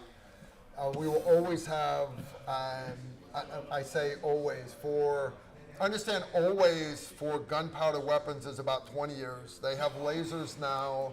Don't chew me out, but the lasers are there. The problem is getting the battery pack small enough. So, yeah, you won't have to worry about this stuff 20 years from now. My grandkids will be like, they shot gunpowder back then. That's how old my grandfather is. Yeah, I got it. I'm old. It's still hard to beat old school. Dude, I turned 55 this summer. I'm a couple months away from it. Rhonda had for me a big party last year. I turned 60 last year. 60? And she got a hold of a few guys. She'd go on my phone and try to get people's names that are in there. Now, you weren't in there because my phone had died. I had to get a new one. I hadn't transferred anything. John, it's okay. You don't invite you- everybody but Carl. Don't invite Carl. No. Don't invite Carl. I understand. So I had a guy from TACOM come in, and who do we have? We had some guys from group. What's your wife's name again? Rhonda. Rhonda, you are awesome for being able to put up with this gentleman. Besides your incredibly poor taste in men, I'm sure you are an awesome person. Awesome person. She's got to be an angel. Here's the funny thing. You're not the only one that has said that. Oh. Matter of fact, it's like everybody says that. No. But she threw a great party. Invited a few locals, a couple guys from high school, football team and that, and then some guys she's found in the military. And they came. One of my spotters from Iraq came in from New Jersey. She wrote it like an op order, and everything's written up like that. And then she had some EIB things to do, a little marksmanship thing, a grenade throw, a few other things, and it went really good. Awesome. And nobody got stupid drunk. But I was amazed. It was almost a perfect party. I was amazed how much alcohol I was given as a gift, though, especially from my Army guys. So, thanks, Rhonda. Stuff. That was a beautiful, beautiful party. Thank you, ma'am. Without a doubt. Thank you. I'm hurt that I was not invited. But dude, I'm just glad to have you back in my life, brother. Well, that was my 60th, and right now she's planning on the Sergeant B. It was called Sergeant B's 60th, and now she's planning Sergeant B's 60th second anniversary party. Yeah, I'm busy that day. Okay, I'm busy that day. What day is it, Carl? I'm busy. We finished up with some shooting. I've got a long class booked that weekend. We had a shooting day out. We got 40 acres we can kick across, so we got almost 400 meters. Or 500 Wow, meters. nice. Very nice. Now, see, now I'm jealous. I can only get, what we get, Nick, in our range? 220? We can get 220, but my pistol range is only 100 meters. It's nice having a 100-meter pistol range in my backyard. That's You nice. get 400. See, I dream of that. Almost 500. Almost Thou 500. shalt not covet thy neighbor's range. So I'm going to let you be. I'm going to just say it must be awesome. Come on up. Must be awesome. And what part of Michigan? Up by Cadillac. By Up Cadillac. by, So up you're by, not a Uper. no. See, you got to go That's like good. this when you Up do about here? Michigan. Yeah, okay. But now where are you from? I'm Connecticut originally. Try not to hold it against me. 'Cause a lot But my father's side of the family, they're all Upers. Because a lot of people get jealous that Michigan people can look at their hand and go, well, I'm from here. Yeah. But you're from Connecticut. You can do Connecticut. Where are you at in Connecticut?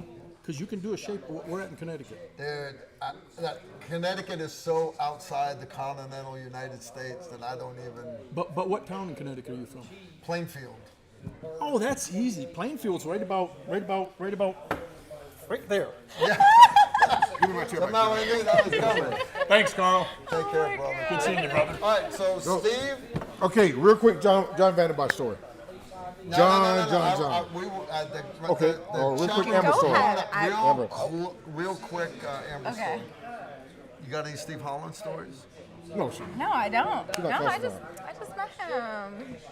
He's not He close. seems cool though. He is cool. He is cool. So Y'all are over the badasses. siege of Sof in Iraq, Yep. they give me a phone call. They said, "Hey, does Sergeant Vanderbilt belong to you?" And I hesitated. And You don't want to admit that. I said, yeah, he belongs to me. They said, could you come over here? So I go over to the J3 and where John has his little work area. And this Lieutenant Colonel is just like chewing me out because he goes, oh, Master Sergeant, hold on, we can't have this. We can't have this. I said, we can't have what? He goes, Sergeant Vanderbilt belongs to you, right? I go, yeah. He goes, look at this. And I look at John's workstation. And he's got a desk, and he's got like every Russian weapon you can think of just piled up everywhere. I go, man, John's a little eccentric. He goes, no, that right there. And I look around the side of the corner, and he's got a Hind-D rocket pod at his desk. He's got a Hind-D rocket pod with the rockets in it. Oh, snap. Snap! With the rockets. With the rockets in it. And I just went, John. In his defense, I tried to bring a rocket pod back from Afghanistan without rockets. I was gonna make a lamp out of it from my man room, but that would have made a cool lamp, Okay, right? yes. Right? But they wouldn't let me bring it home. All right, John, real quick, hit him at Fudley. Do you want me to get All out right, of here? no. I mean, unless you want to bail. I mean, No, you're All not. right, so She has to get we have a accustomed question to from the whole process. Random American. Random American's actually another one of my patrons. He's a great guy. John, is there any bounce to 4 feet of steel from 38 feet? How many bones needed 10 to 11 carol? Did you bounce? There was one bounce. I had broken one bone in each foot, and they found a crack in the pelvis from the fall, but they found a crack in my back that the doctor and the medic look at each other and go, "That's an old crack, about 8 months old." And they asked me about it. I go, "Oh yeah, that was Subchon DZ. I hit a hill." Yeah. So I pretty much figured that the body armor helped as a split to keep me together, and also. You know, if he had landed on his head, he would have been perfectly fine. Yes, but I'd have paid for a helmet. Yes, you would have. Hey, All right, John, come back. Random American. Again, I know I miss your super chats from time to time.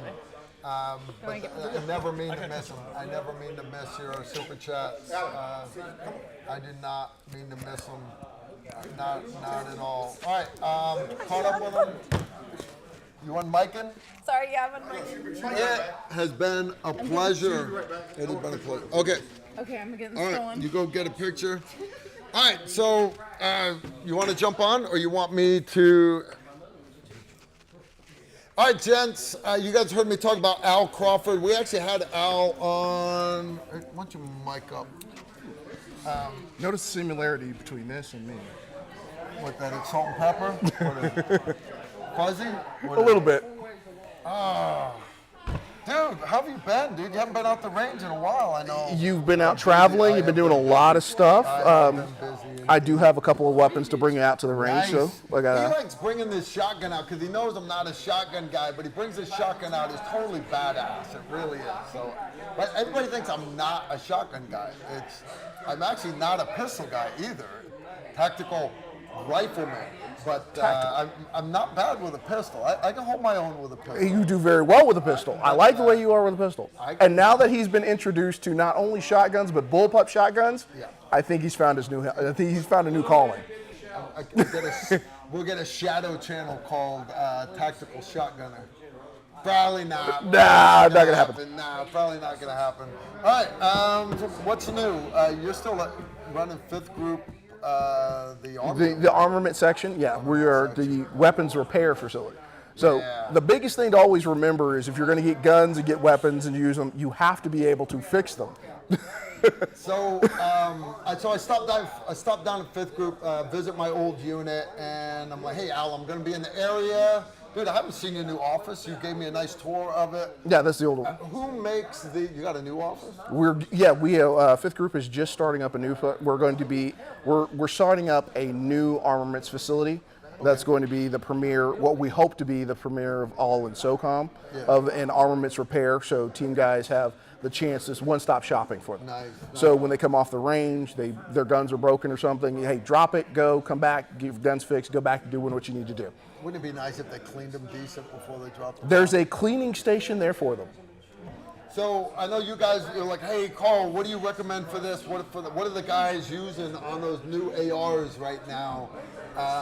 It's on the tip of my tongue, but I can't remember it for nothing right now. Who makes that monolithic rail that's on the new rail system that they're going to, the new URG or Upper Receiver Group rail system? That's Geisley. Geisley. All right, so Geisley got the contract. Guys, you know the deal. Everybody's wanting to build their Mark 12s that back in the day Steve Holland developed. But you fast forward, you want the latest and greatest. That's at least what it's. Just 5th group or no? It's all of SOCOM picked that up. All of SOCOM picked up the Geisley upper. Really, so they went from the PRI, contract right there. It is. They went from the PRI rails and the Mark 12s, Mark 11s, and then they moved over to the Daniel Defense rails, which were really good, heavy, durable rail systems. One of my personal favorite. Now the new, a little bit lighter, because everybody wants a lighter, more maneuverable system. We're now with the Geisley systems. I would say that, but we saw it when we were in your office that day. The problem with going too light, guys, is literally we're standing there and a team guy walks in and he had crushed his handguard. What did he say? It was like the door of the Humvee. Yeah, or something? something came in on it and it imprinted the flashlight into the rail system. Oh, that's right. He didn't even know what it was. Mm-hmm. So he basically just checking his gun one day, and the handguard had been mushed in so much that his surefire. Now the surefire flashlight was fine, the barrel was fine, but the handguard was just, in my opinion, a little bit too light. So I'm a big fan of Daniel Defense one. The handguard I went with on my TR1 rifles a little bit stronger. I can't ding it up. I throw that gun on the ground all the time. And that's a good thing to remember. A lot of people need to remember is there are tactical and practical. Yes. Practical handguards are handguards that if you know you're going to use it in a hardened environment or you're going to be more rougher on your weapon, then you need to really think about the type of handguards you're having. Now, if you want a 3-gun competition gun where you need lightweight, you need maneuverability, but not durability, then that's something you also need to put in consideration. So you understand what he's saying, and you hear combat guys saying, well, there's a difference between competition and combat. And a lot of the competition guys don't want to hear that. They're like, well, you know what, but the reality is it doesn't. When somebody tells me they've got to tune the magazines to their STI pistol, that tells me that's something I'm not going to bring into combat. And that's fine. That's fine. But I've learned a lot from the competition world. I really have. And the whole technology side of it, a lot of it has improved in the last 20 years because of competition shooters. They really have. But at the same time, there's a reason why we keep our triggers at a certain weight. There's a certain reason why reliability is so much more important than just Gucci. So, anyways, good stuff. You'll have to invite me down. Let me check out the new, Definitely, new all the sexy time. office you got going on. And we'll definitely have to come back to the range. For sure. We The are SOCOM gonna- M14. Yes. Yep. Al comes out every once in a while for our Sunday range. I apologize I didn't invite you to this last one. I didn't even realize we were going to be shooting.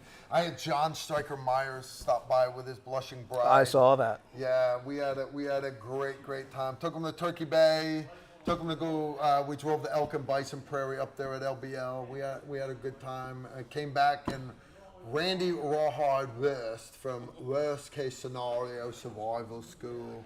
Him and Emery, they had a couple Gold Star family members out there at the range, so we got the grill a little bit. I actually didn't fire around, but I am here this Sunday if you're around, dude. You definitely will be there this Sunday. One question: are you going to do anything on knives?